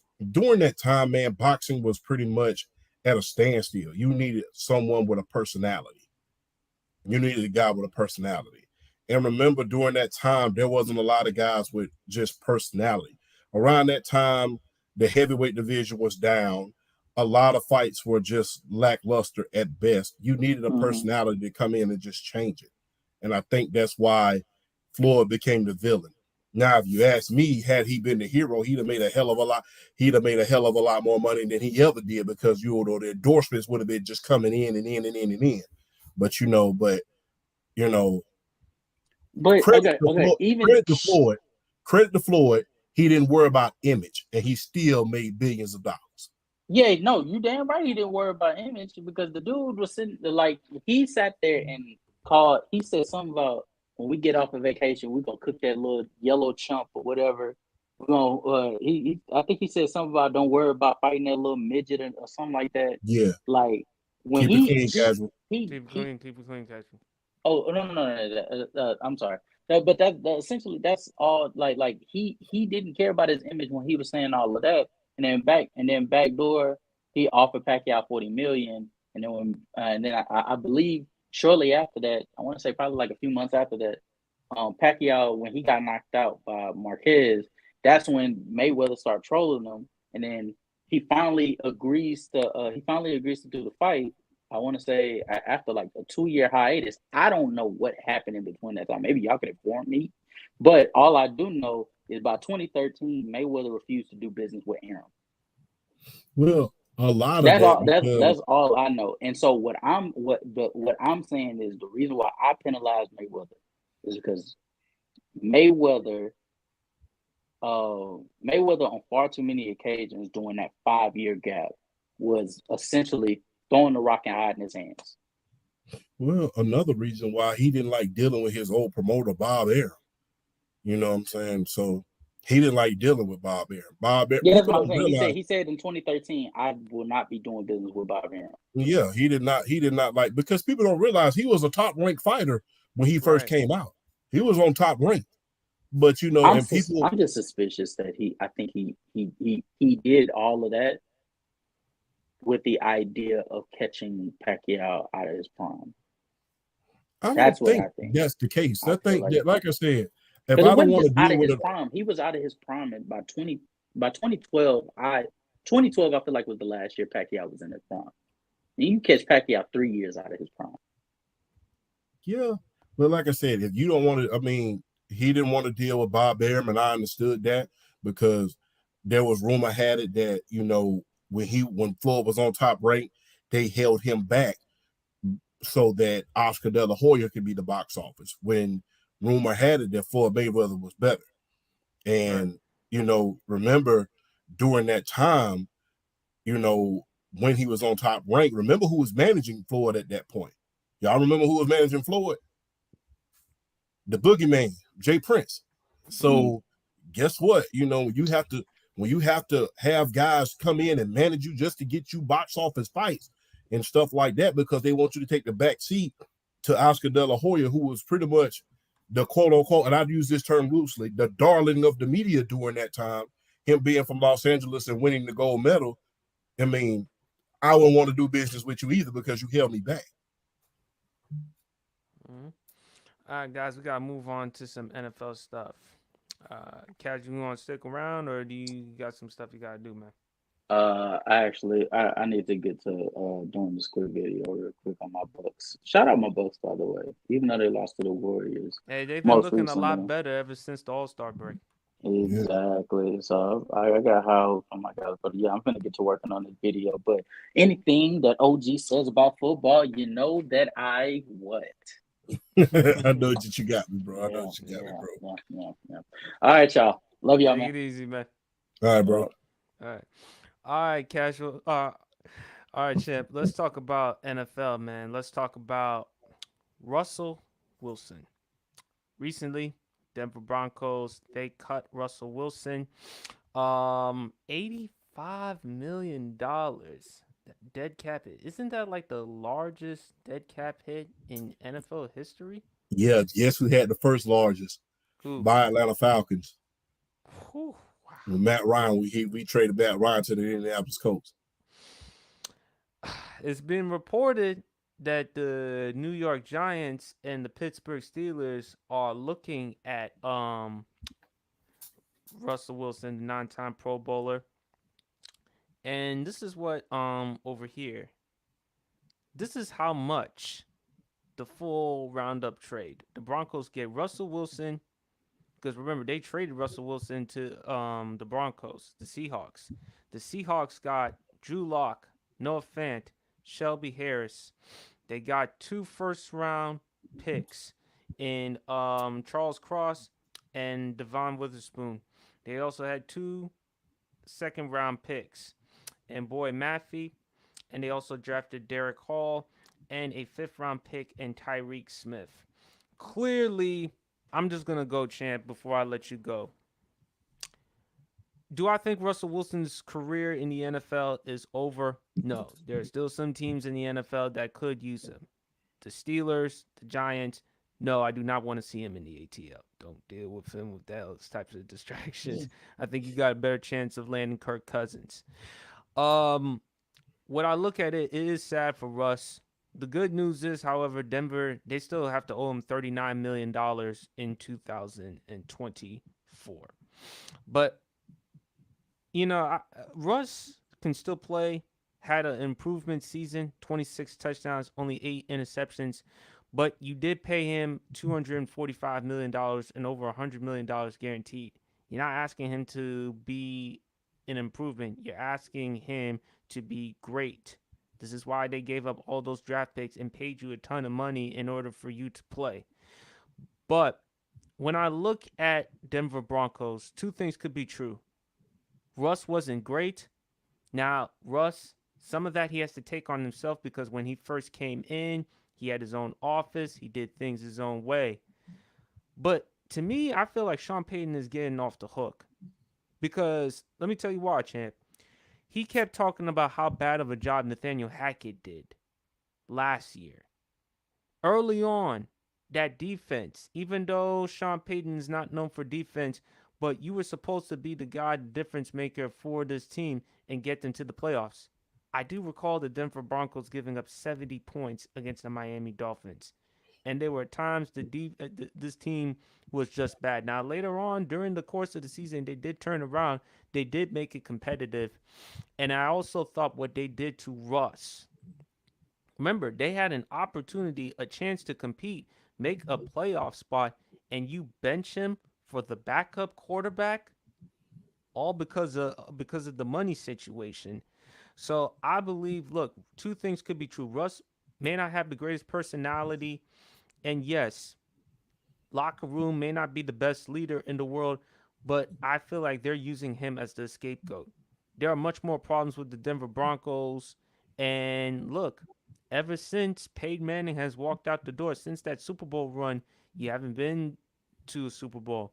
You haven't been to an AFC championship game. You haven't been to the playoffs, and you struggle looking to get that quarterback. I mean, you've had guys from Drew Lock, Paxton Lynch, Trevor Simeon, Joe Flacco, Teddy Bridgewater, to now Russell Wilson. Russ was a major disappointment compared to all those other quarterbacks because they didn't get the type of money that he did. But I think Russ, if you put him with the Steelers, it's an improvement. It's not that much of an upgrade compared to Kenny Pickett, but still an improvement for the Steelers to make the playoffs, be somewhat competitive. But I think there are much more problems with the Denver Broncos organization. I think it's Sean Payton, and I think Sean Payton has a lot to prove in year two. And also with the New York Giants, how is that going to work when you just paid Daniel Jones $40 million per year? This is on the Giants by not picking up his 5th-year option. Had you done that, you wouldn't have to pay him this amount of money. So I think for us, either Pittsburgh or hell, better yet, Minnesota. I wouldn't mind seeing him in Minnesota because they're about done with Kirk Cousins, and who knows, they need someone. Unless if you want to try to get Trey Lance in a trade or whatever. But what are your thoughts about the whole Russ thing? Number one, I will say this. I said this from the jump. He was going to be the second best quarterback in that division. Shout out to Brandon. He was going to be the second best quarterback in that division. Well, third best behind Justin Herbert. That was number one. Because if you expected him to go down there and just – people that take this to two things into consideration. Justin Herbert, number one, and Patrick Mahomes, number two. People forget this. When Peyton Manning was in that division, it wasn't very good. They were the only game in town at that point. So guess what? You add a quarterback the caliber of Peyton Manning to the players that you already have, guess what? There's free reign. You already had great players down there. You already had great offensive linemen. You already had Von Miller. You already had, Trevor Wolf. You already had players coming in from the no-fly zone. You already had those players. Not to mention you added DeMarcus Ware. You already had great players on that team. You just so happened to trade for Russ, and you traded the farm for him, and you didn't have a good offensive line. You didn't have no hellified receivers on the team. Not to mention, new ownership just took over last year. So that's a lot of things going against a quarterback in year one, in year 7, much less year one. New head coach, new system, new players, new ownership. The guy that brought you in is no longer there. They got rid of John Elway, the guy who traded for him. Mm-hmm. So you don't have no skin on the wall, how we say down south, in that building when new ownership comes in. Because the first year, they're going to let the machine run itself until they learn the tricks of the trade. Second year, okay, now we're watching you. So that was the thing. I blame a lot of this on Sean Payton as well, because like I said before, why would you berate your quarterback in front of the team? If you really look at a lot of players, a lot of great coaches, a lot of great players, a lot of them didn't berate their quarterbacks in front of the team. The only person that I saw got away with that on a regular basis was Bill Parcells. But you got to be honest with yourself. Coach Parcells, didn't have nowhere near the caliber of quarterbacks that you see today. Phil Simms was good, but not a world beater. Jeff Hostetler, good, not a world beater. Vinny Testaverde, good, not a world beater. I think the best quarterback he ever had was Drew Bledsoe. Yes. But unfortunately, we remember for him losing his spot rather than gaining his spot. But that's a whole nother story for another day. And to a lesser extent, Tony Romo. Yeah, to a lesser extent, Tony Romo, before he was Tony Romo. Right. So the only people who that's the only guy that we've seen just berate quarterbacks. But you've never seen a quarterback of Russ's caliber. Yeah, the caliber, the Hall of Fame caliber of a Russell Wilson get berated like that. So you have to ask yourself, what message are you sending to the rest of your team if you're yelling at the quarterback? Hell, Jimmy Johnson. Everybody.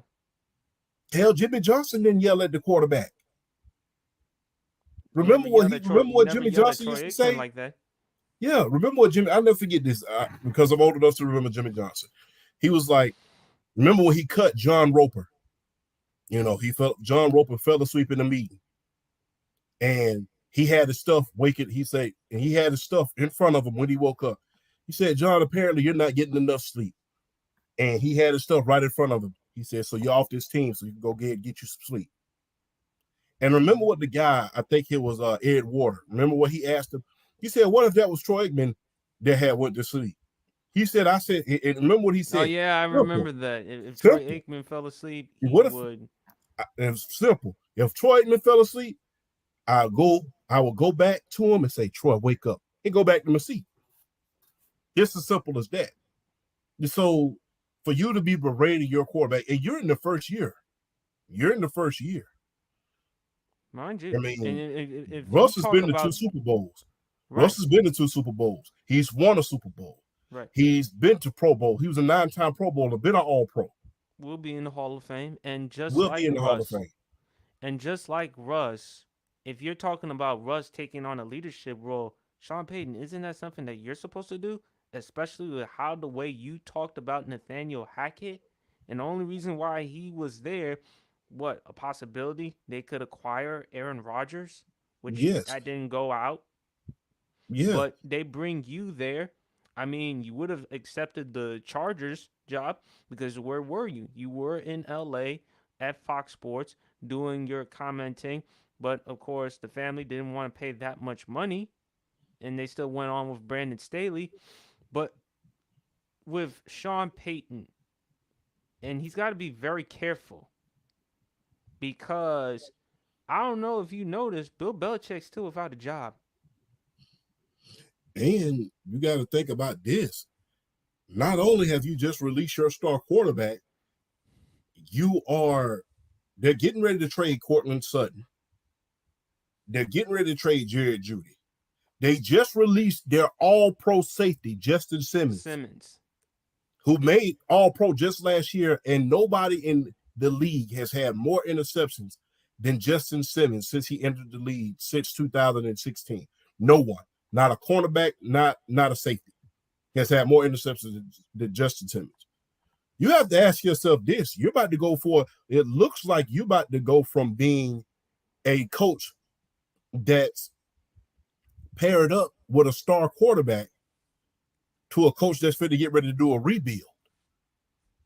And how long are you going to be there if this is just a complete breakdown and build up?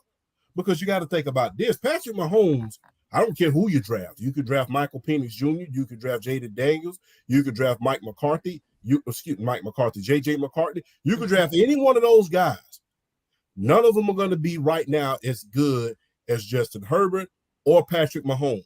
Then you got to worry about what the black hole is going to draft in the Las Vegas Raiders. You got to worry about who they're going to draft because they were also within 2 games of being in playoff contention.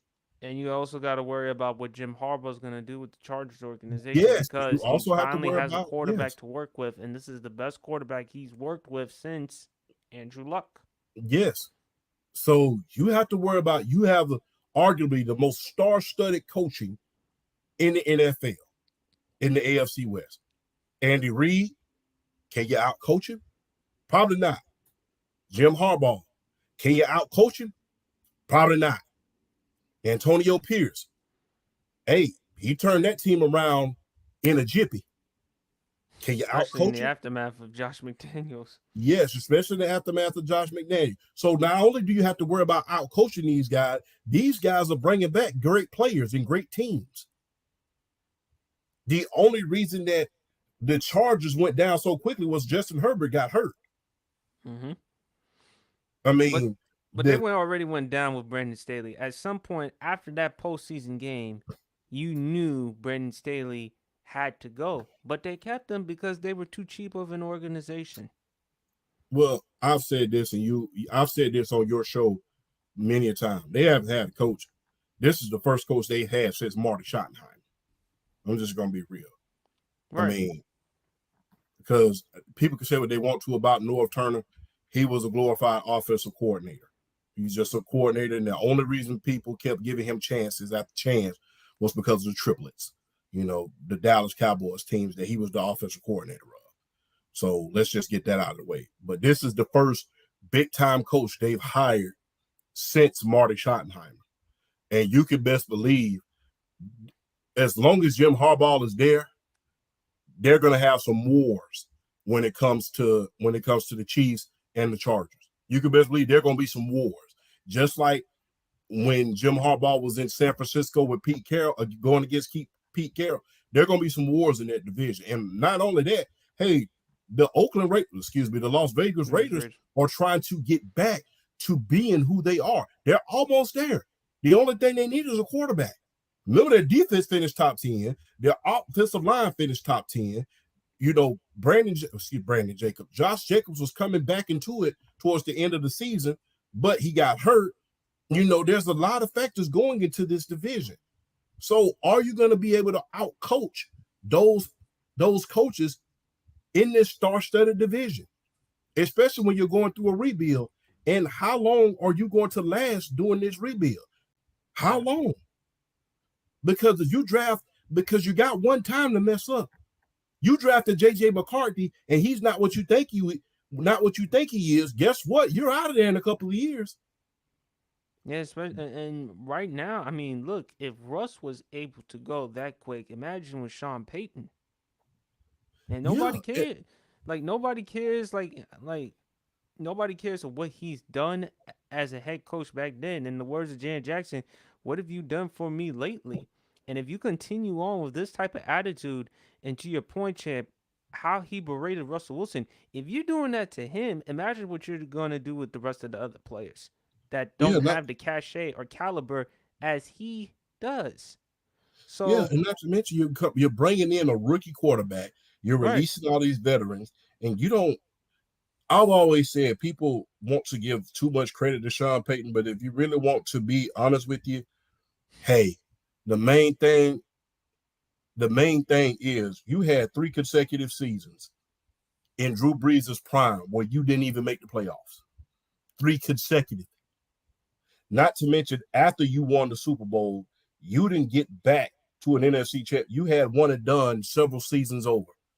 The only time you made it even past the divisional round was one time, and that was when everybody was complaining about the NFC championship against the Los Angeles Rams. And even then, you had a lead going into the fourth quarter. You lost. You had a lead. Let's not forget the Tampa game in the divisional round, the year when Tampa won the Super Bowl. Yes, you had that. So guess what? What separates you from Mike McCarthy, who's at the Dallas Cowboys now? Y'all both had legendary quarterbacks, MVP caliber quarterbacks. You had a chance to win multiple Super Bowls. You had top offenses in the league, but yet you got over the hump one time. And people are going to say, well, the defense. You are an offensive coach. Guess what? Your job is to outscore these guys. And we saw you make it to a Super Bowl with a bottom-ranked defense. You mean to tell me you can't do that again? Mm-hmm.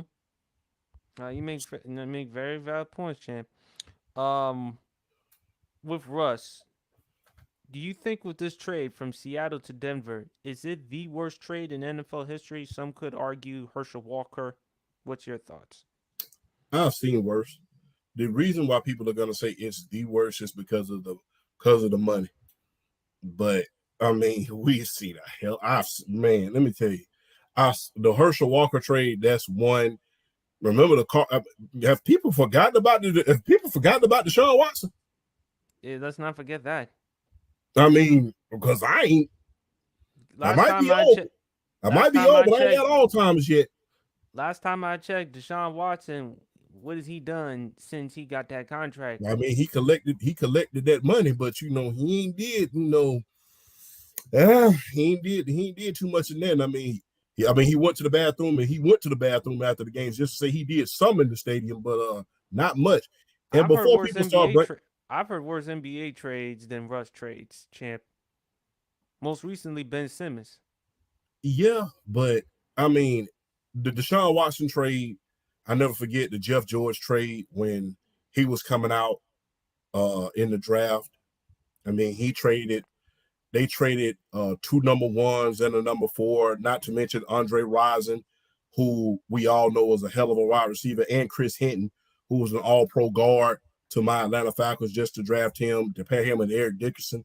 We had that trade. We've had the Trey Lance trade, which didn't work out. You had the Ryan Leaf trade, didn't work out. We've seen worse. It's just with the amount of money that went into it, that's what makes it the worst. Like I said, if you can argue that the Deshaun Watson trade is a hell of a lot worse, because the thing is, the biggest difference is you have a team there surrounding you. You have great defensive players. You have great offensive players. And the it's getting fact that they were able to make the playoffs with a 39-year-old quarterback in Joe Flacco. Yes, I was about to get to that. And not only that, the cap room, you're in so much cap hell right now that rumor has it you're getting ready to trade one of your star offensive linemen who just made the Pro Bowl and the All-Pro this past year. So, and one of your cornerbacks might be on a trading block as well. So guess what? We've seen a hell of a lot worse. Like we're seeing a hell of a lot worse with the Deshaun Watson trade. The only difference is the money. But the thing is this. Did it have to be that way? Couldn't you just have what if you just went on ahead and just said, okay, we're going to play this out and then see how it ends in the season? Because you were on the verge of a playoff berth. You were 2 games out of it. So if Russ goes out there and win those 2 games and y'all make the playoffs, is he really to blame? Or is it because think about this. What did you really gain from releasing him? Nothing. Nothing. And not only that, you got to pay him $39 million. You got to pay him. No, that's just the tip of the iceberg. You still got to pay him 3 years of that contract. Yeah. Period. And not only that, number one, you just cost yourself a playoff berth.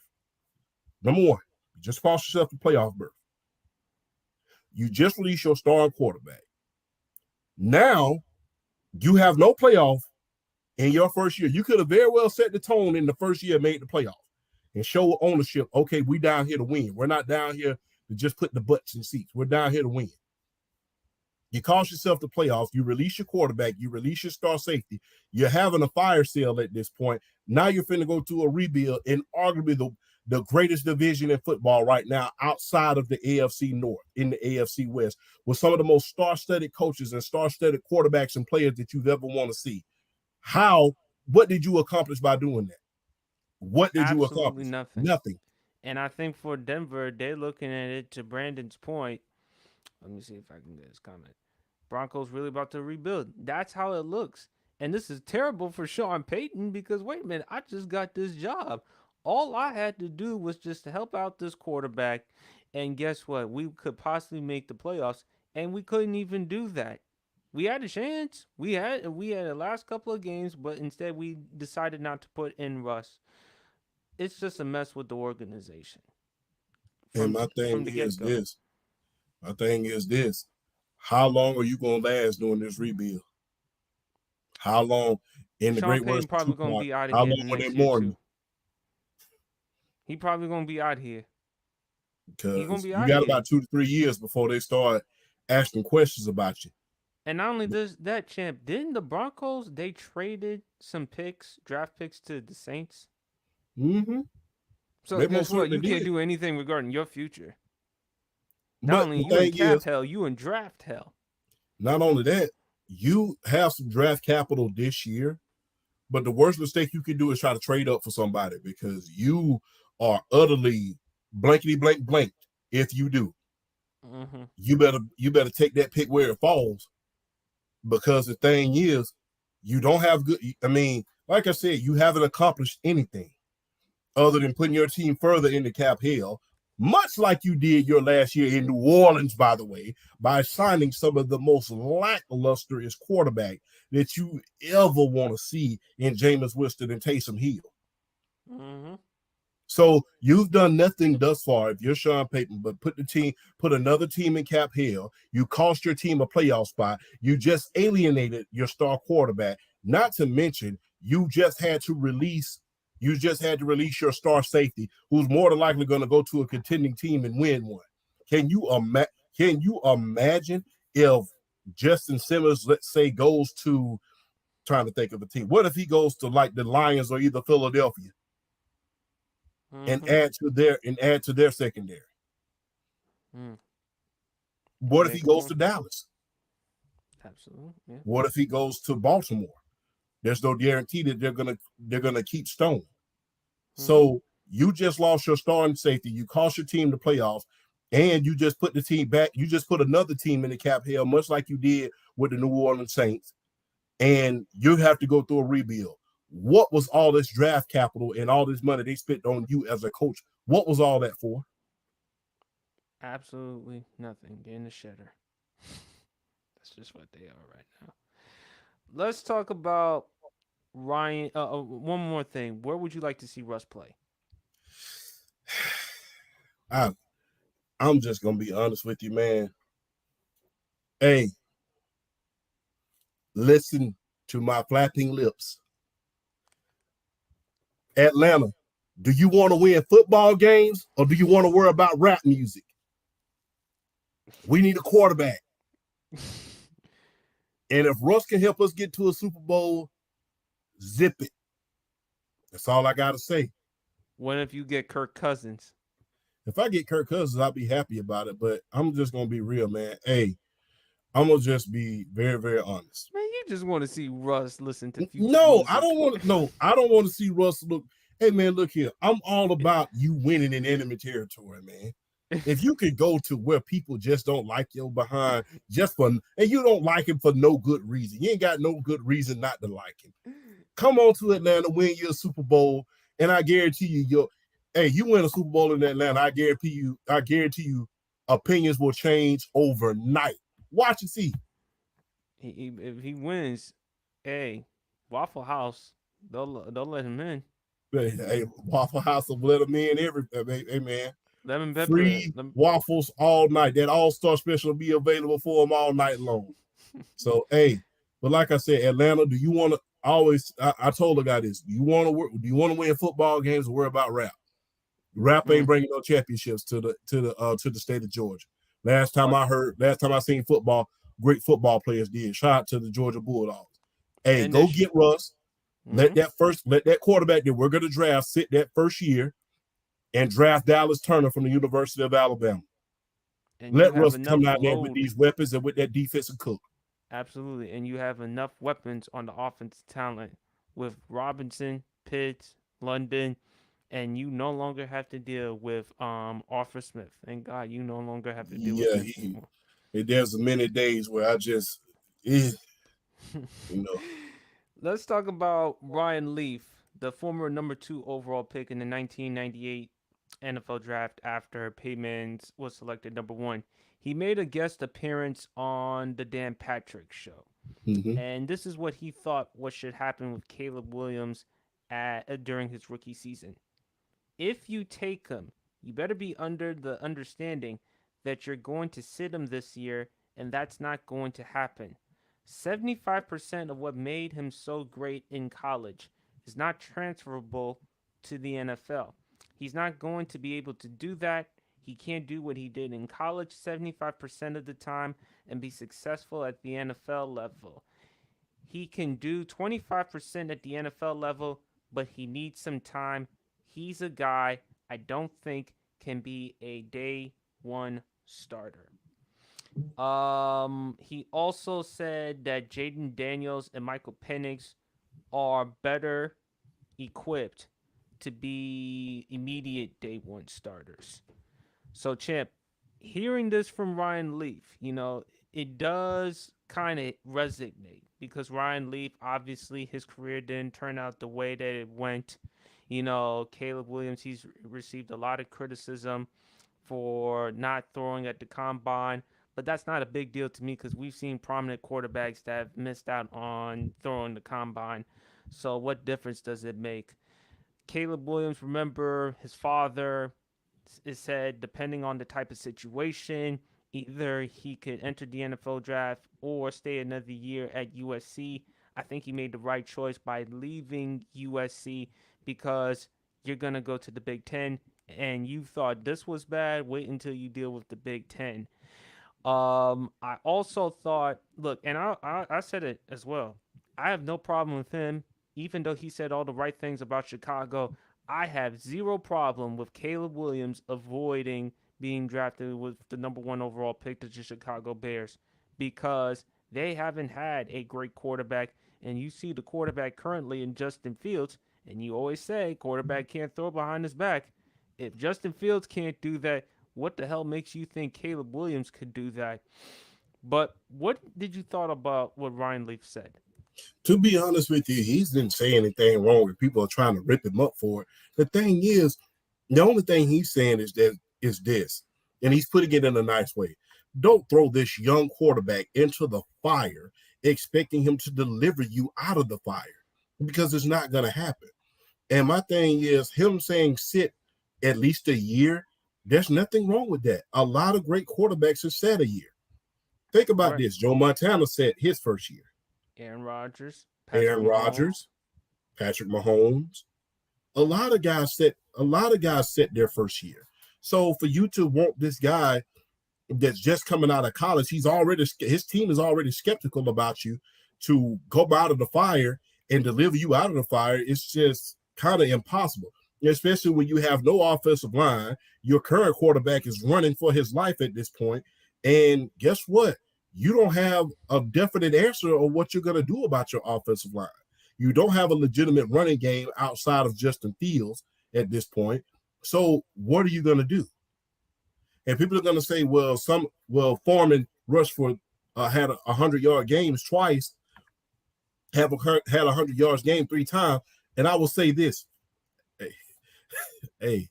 Shout out to SB Talk Sports. Hey. SB Talk, real takes over fake debates, man. Mm-hmm. Hey, shout out to you, bro. Hey, but you got to think about this.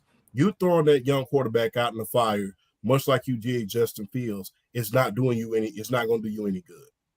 And I'm just going to be very, very honest at this point. The Bears have to do something as far as address that offensive line. Let's stop with this whole narrative where a quarterback is just going to change everything. You can't protect the one you got. Right. So it's kind of like having a house. I can't protect this house with the weapons I have. What am I going to buy another house for? So they can break into that one?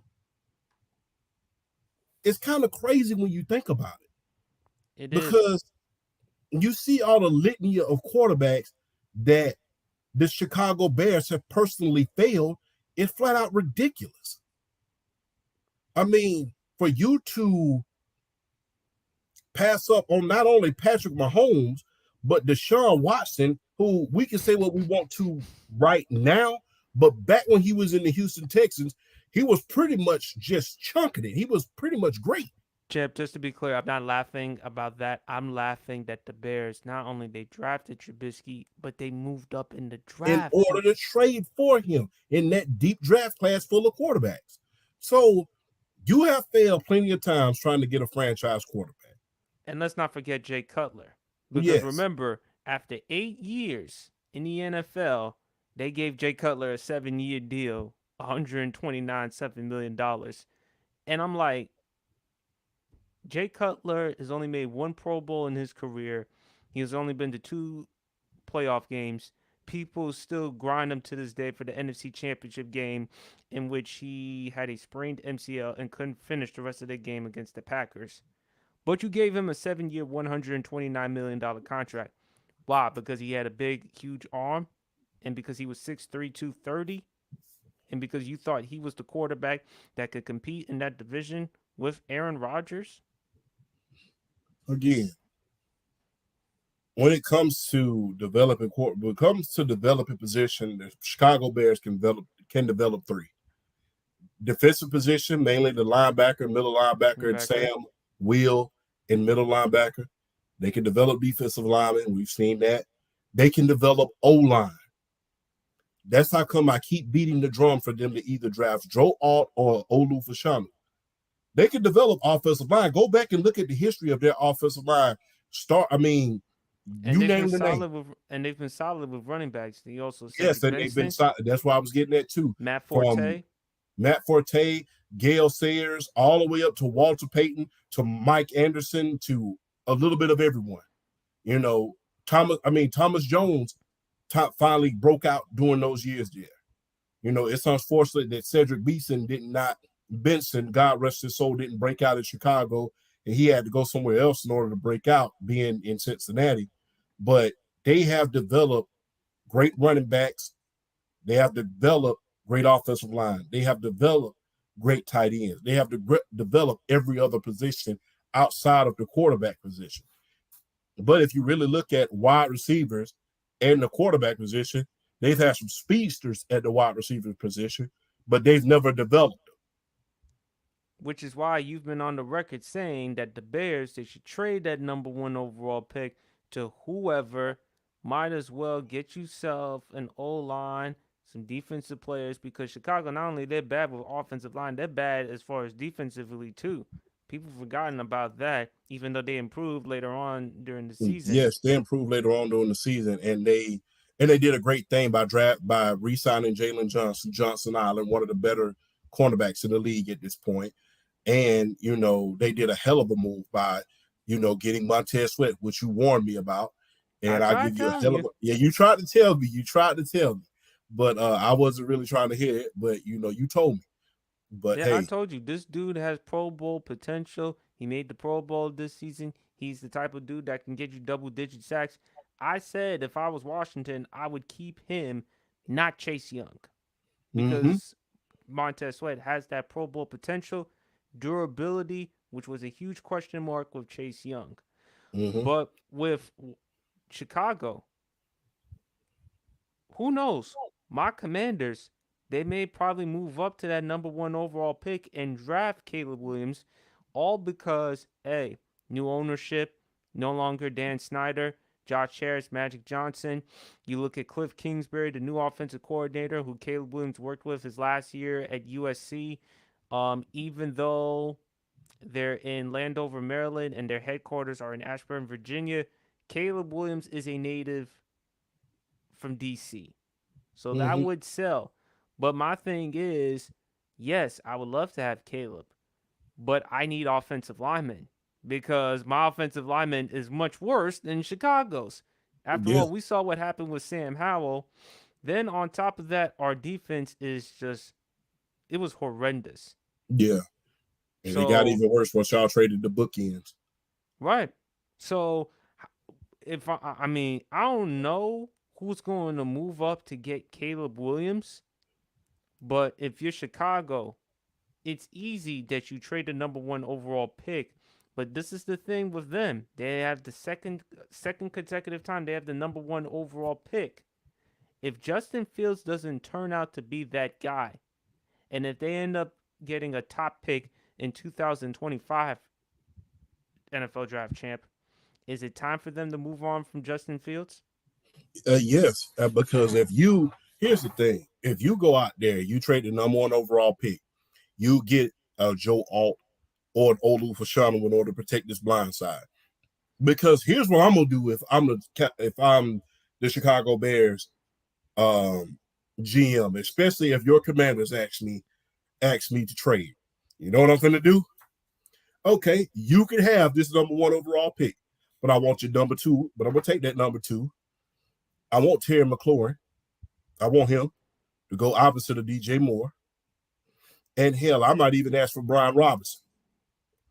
And I want 2 other picks. So you're probably going to ask 2 first-round picks, Brian Terry Robinson, McLaurin, Brian Robinson, and a second-round pick. And a second-round pick for this year. So that gives me ransom. That means I get another weapon outside. I get another weapon opposite of DJ Moore. Hey, I get a good running back that I know can dominate in the running and the passing game. He just wasn't used properly. Don't do it. He just wasn't used properly by. Unfortunately, he wasn't used properly by Eric Bieniemy. You know, I said it before on your other show that he was trying to do too much in order to prove that he belonged as a head coach. But I'm asking for those pieces, and I'm going to go ahead and rebuild that offensive line. I still got a ton of money in order to help my secondary. Justin Simmons is a viable commodity right now. Sign him to help that secondary out. You already had the number 1 defense in the league as far as the running game is concerned.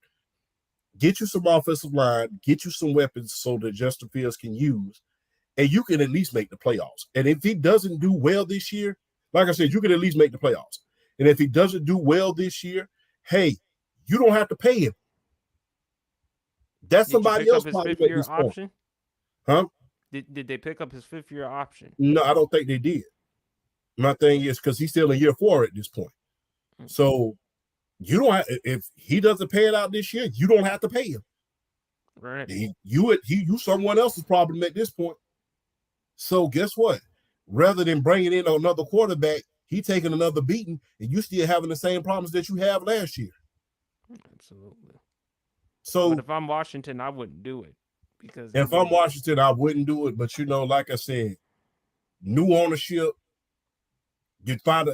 If you can't sell winning, you have to sell hope. And what better way to sell hope than bring back the hometown guy in order to, possibly give us that hope. And not only that, man, y'all got almost $100 million in cap space. So you can best assure, although y'all have not had success with free agents in the past, I think it's going to be different this year because they're going to bring in guys who fit the scheme. They're going to bring in guys that fit the scheme. And so that's what's going to happen this year with the Washington Commanders. They're going to bring in guys that fit the scheme. They're not going to go out for the biggest player necessarily. They're going to bring in guys that fit their scheme and fit their style of play that they want to have. And because you can rest assured Magic Johnson is not going to have this reckless spending. He better not because I don't want the reminiscent days of Albert Haynesworth. No. I do not want Albert Haynesworth. No. And I don't think that's ever going to happen again. And, I don't think that's ever going to happen again for the Washington Commanders. But they're going to bring in guys that fit their scheme. They're going to be a huge spender in free agency. They're going to be offensive linemen in free agency. They're going to be a multitude of guys in free agency that you guys are going to go out and get. So all hope is not lost. But I will say this. If they do, they better invest heavily in offensive line to keep Caleb Williams upright because you don't want to see him in the hospital more so than you do on the field. Absolutely, I agree. And I just think with Washington could be the team. There could be some other teams, maybe Minnesota. No, not Minnesota, but I think though Washington, it would make sense. But am I really willing to give up all those picks? And if Caleb Williams doesn't turn out the way I hoped or imagined, then it just sets us back, and we don't want that for Washington. Hey, let's not forget that the Las Vegas Raiders was in the mix as well, asking for that first overall pick because they need a quarterback because they was inquiring about either Justin Fields or the number 1 overall pick. So if I'm Chicago and the Las Vegas Raiders asked for that pick, okay, you could have that pick, but I want your pick and I want Max Crosby. All right. Let's see right here. Let's get into an NFL one. Let's do some starts, benches, and cuts. NFL one right here.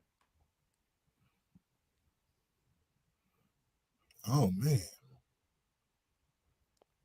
For me, I'm starting D Hop, benching. I'm a bench Mike Thomas.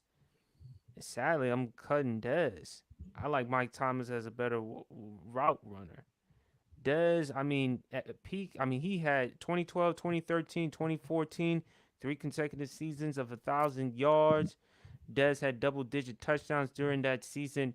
Dez was a monster back in them days, Mm-hmm. but especially in the red zone, yards after the catch. But I'm gonna go with Michael Thomas because of the route running, how he was in 2017 and 2018. It's just that injuries, just like with Dez, injuries along the way, that's what derailed their career. D Hop has had the longer. D Hop, obviously, I'm starting.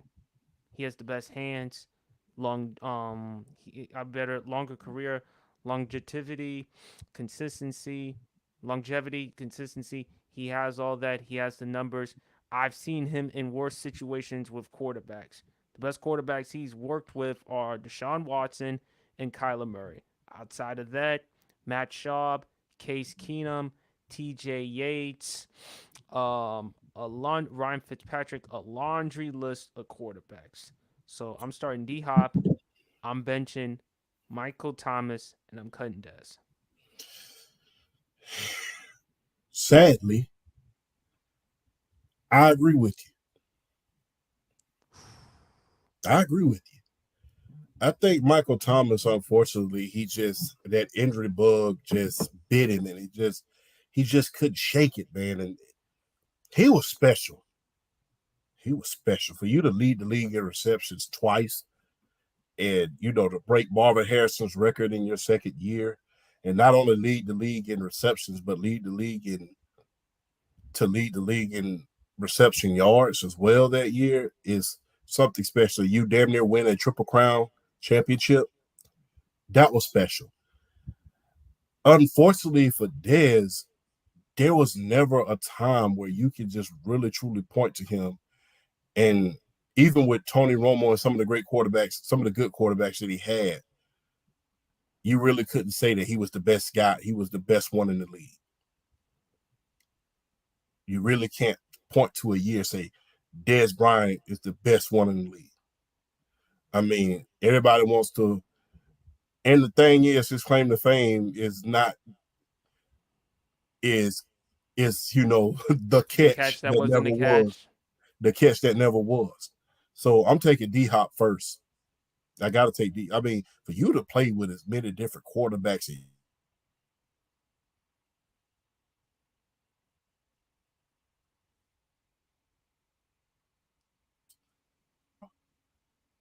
when it comes to them hands, you being a surefire catcher, you're right up there with Larry Fitzgerald, Chris Carter, and some of the Remember that all-time Dolphins guys. catch Thursday Night Football, the one that didn't count?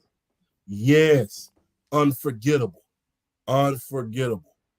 Yeah. But I mean, as far as Dez Bryant, even in his division, people can really, I mean, is it fair to say that during his peak that Odell was considered better than Dez? Or am I tripping? It's not crazy. Odell is better yak, hands, route running ability.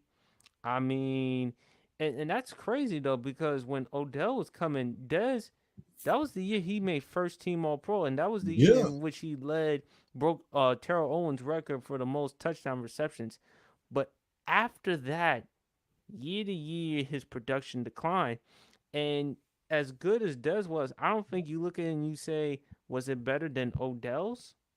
Yeah, and my thing is, during that time, people can say this. And here was my three in the 2010s. It was Antonio, Julio, and then you could put AJ Green up in there. What about Megatron before he retired? And then Megatron before the injuries, before he really retired. But those were the guys. There was never a point where he was considered, what Dez during his peak was considered the best in the league. He wasn't. I mean, I'm not putting him above Julio. I'm not putting him above Antonio Brown. Not putting him above AJ Green. And remember, AJ Green was catching balls from Andy Dalton. Andy Dalton. We used to call him the Red Dead Revolver. Remember, they used to call him the Red Gun, but me and my father used to call him the Red Dead Revolver. I thought it was called the Red Rifle. And yeah, we called him the Red Gun. They call him the Red Gun, because of his hair. But we used to call him the Red Dead Revolver because he'll throw interceptions in a minute. So, yeah, I can't put him over those three guys. And then as time progressed, and then, like I said, route running better, hands was better. Those two guys, Michael Thomas and Hop, those two guys were just otherworldly. And like I said, it's just unfortunate for Michael Thomas that injury bug just bit him and he just couldn't shake it, man. He had the perfect, if you ever could put a receiver if you ever could snatch a receiver out of a handbook and it was him, it would be Michael Thomas, man. He was great, man. That was special, very special. And that's coming from a Falcons fan. Yeah, and I will say that's coming from a Falcons fan. You get Michael Thomas. You gave me headaches on Sundays. I hated playing y'all when you was there.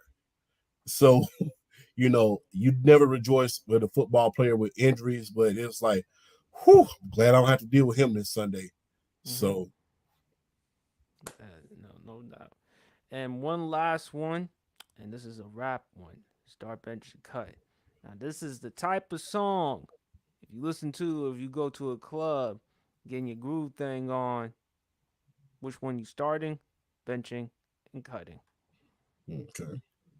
You got Juveniles, Back That Ass Up, featuring Manny Fresh and Lil Wayne, 50 Cent in the Club, or Get Low by Lil Jon and the East Side Boys featuring Ying Yang Twins. Champ?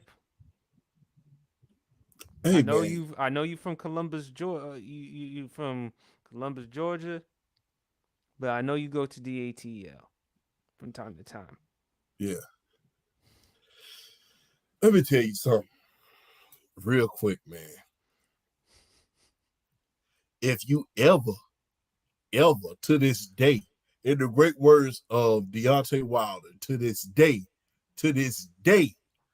want to get the ladies on the floor, you got to put on that Juvenile. You got to, man, because you are going to see rump shaking when you get on that floor. You're going to see it from everybody, from all the ladies. You're going to see all of them head straight to the floor. It's going to be hard not for them to react when you hear it, man. You're going to see it. You're going to see it everywhere. When I say it, you know what I'm talking about. We're going to keep it clean.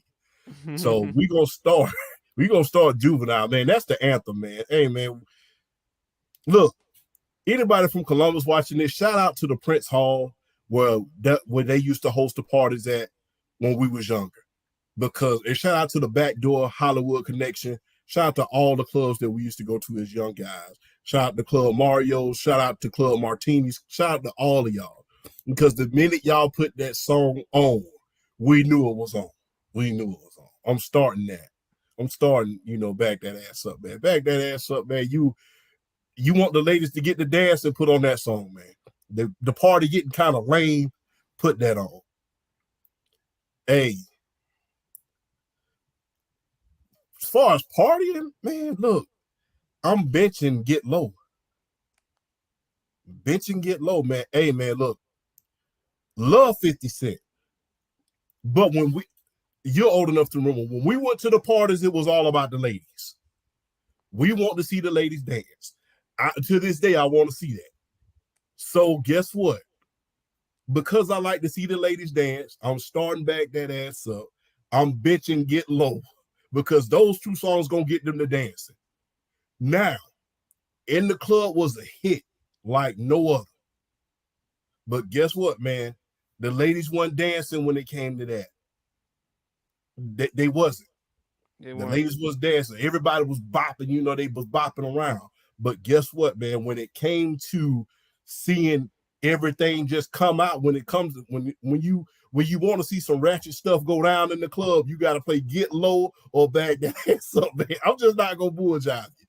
I wanted to see that. Hey, what I do with that song, hey, I used to ask the DJ. Shout out to my boy Carl. I used to ask the DJ sometimes, hey man, you play back that ass up yet, man? All right, then. You know what I'm saying?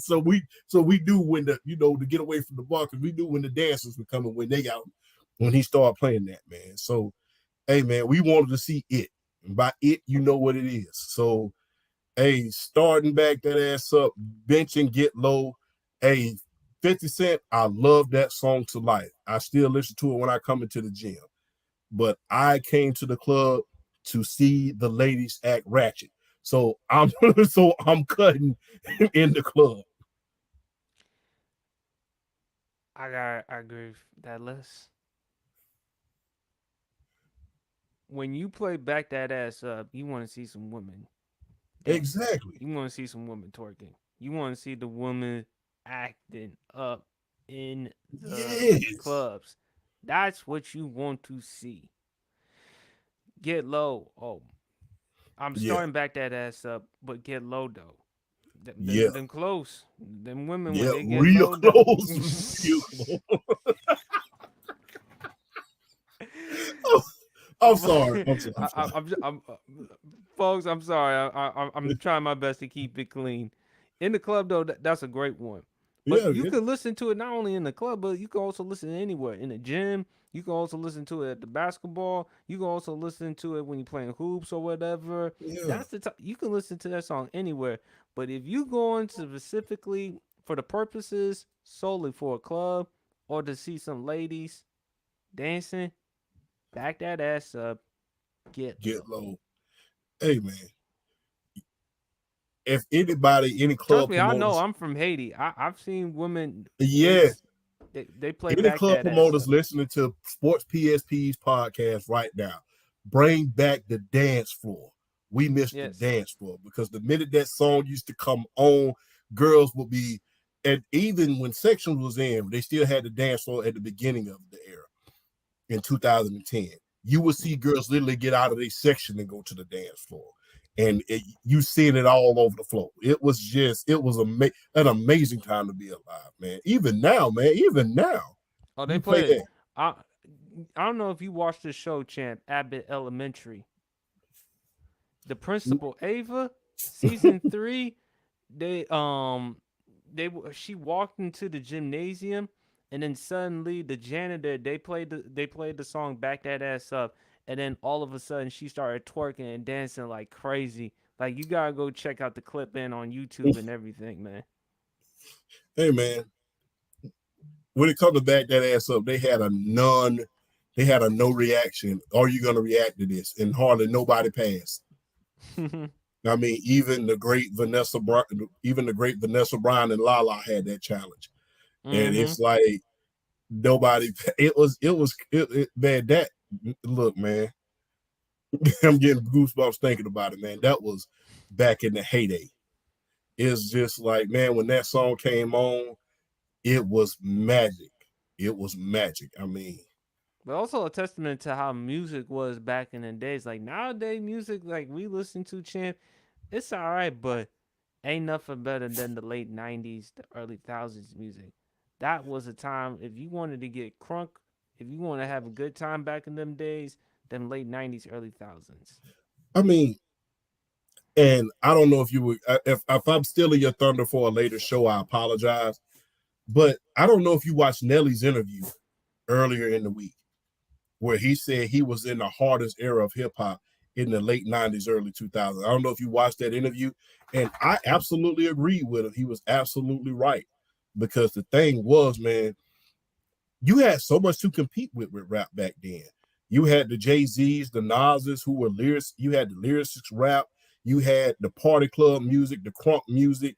I mean, it was so much out there. And people don't even understand this. Back then, those are just the national guys you had to compete with. People don't understand. I don't think people understand a lost art is regional hip hop. You know, back then, back in the early 2000s, I think I said this on another show. I mean, Pastor Troy, shout out to Pastor Troy, by the way, one of my favorite artists from Georgia. Hey man, shout out to DSGB. Hey man, back then, he was getting songs played in the club that you probably wouldn't hear up in New York. I mean, I never forget when Ari Cutting came out. That was a song that got you on the floor. I mean, never forget when Came to the Club Just to Fight came out. That was a song that got everybody on the floor. I mean, there was a lot of songs back then that you wanted to hear. And when you heard them in the club, it just sparked. So I agree with Nelly about that being the most competitive period of hip hop, not only for the national rap, but the regional rap as well. No doubt.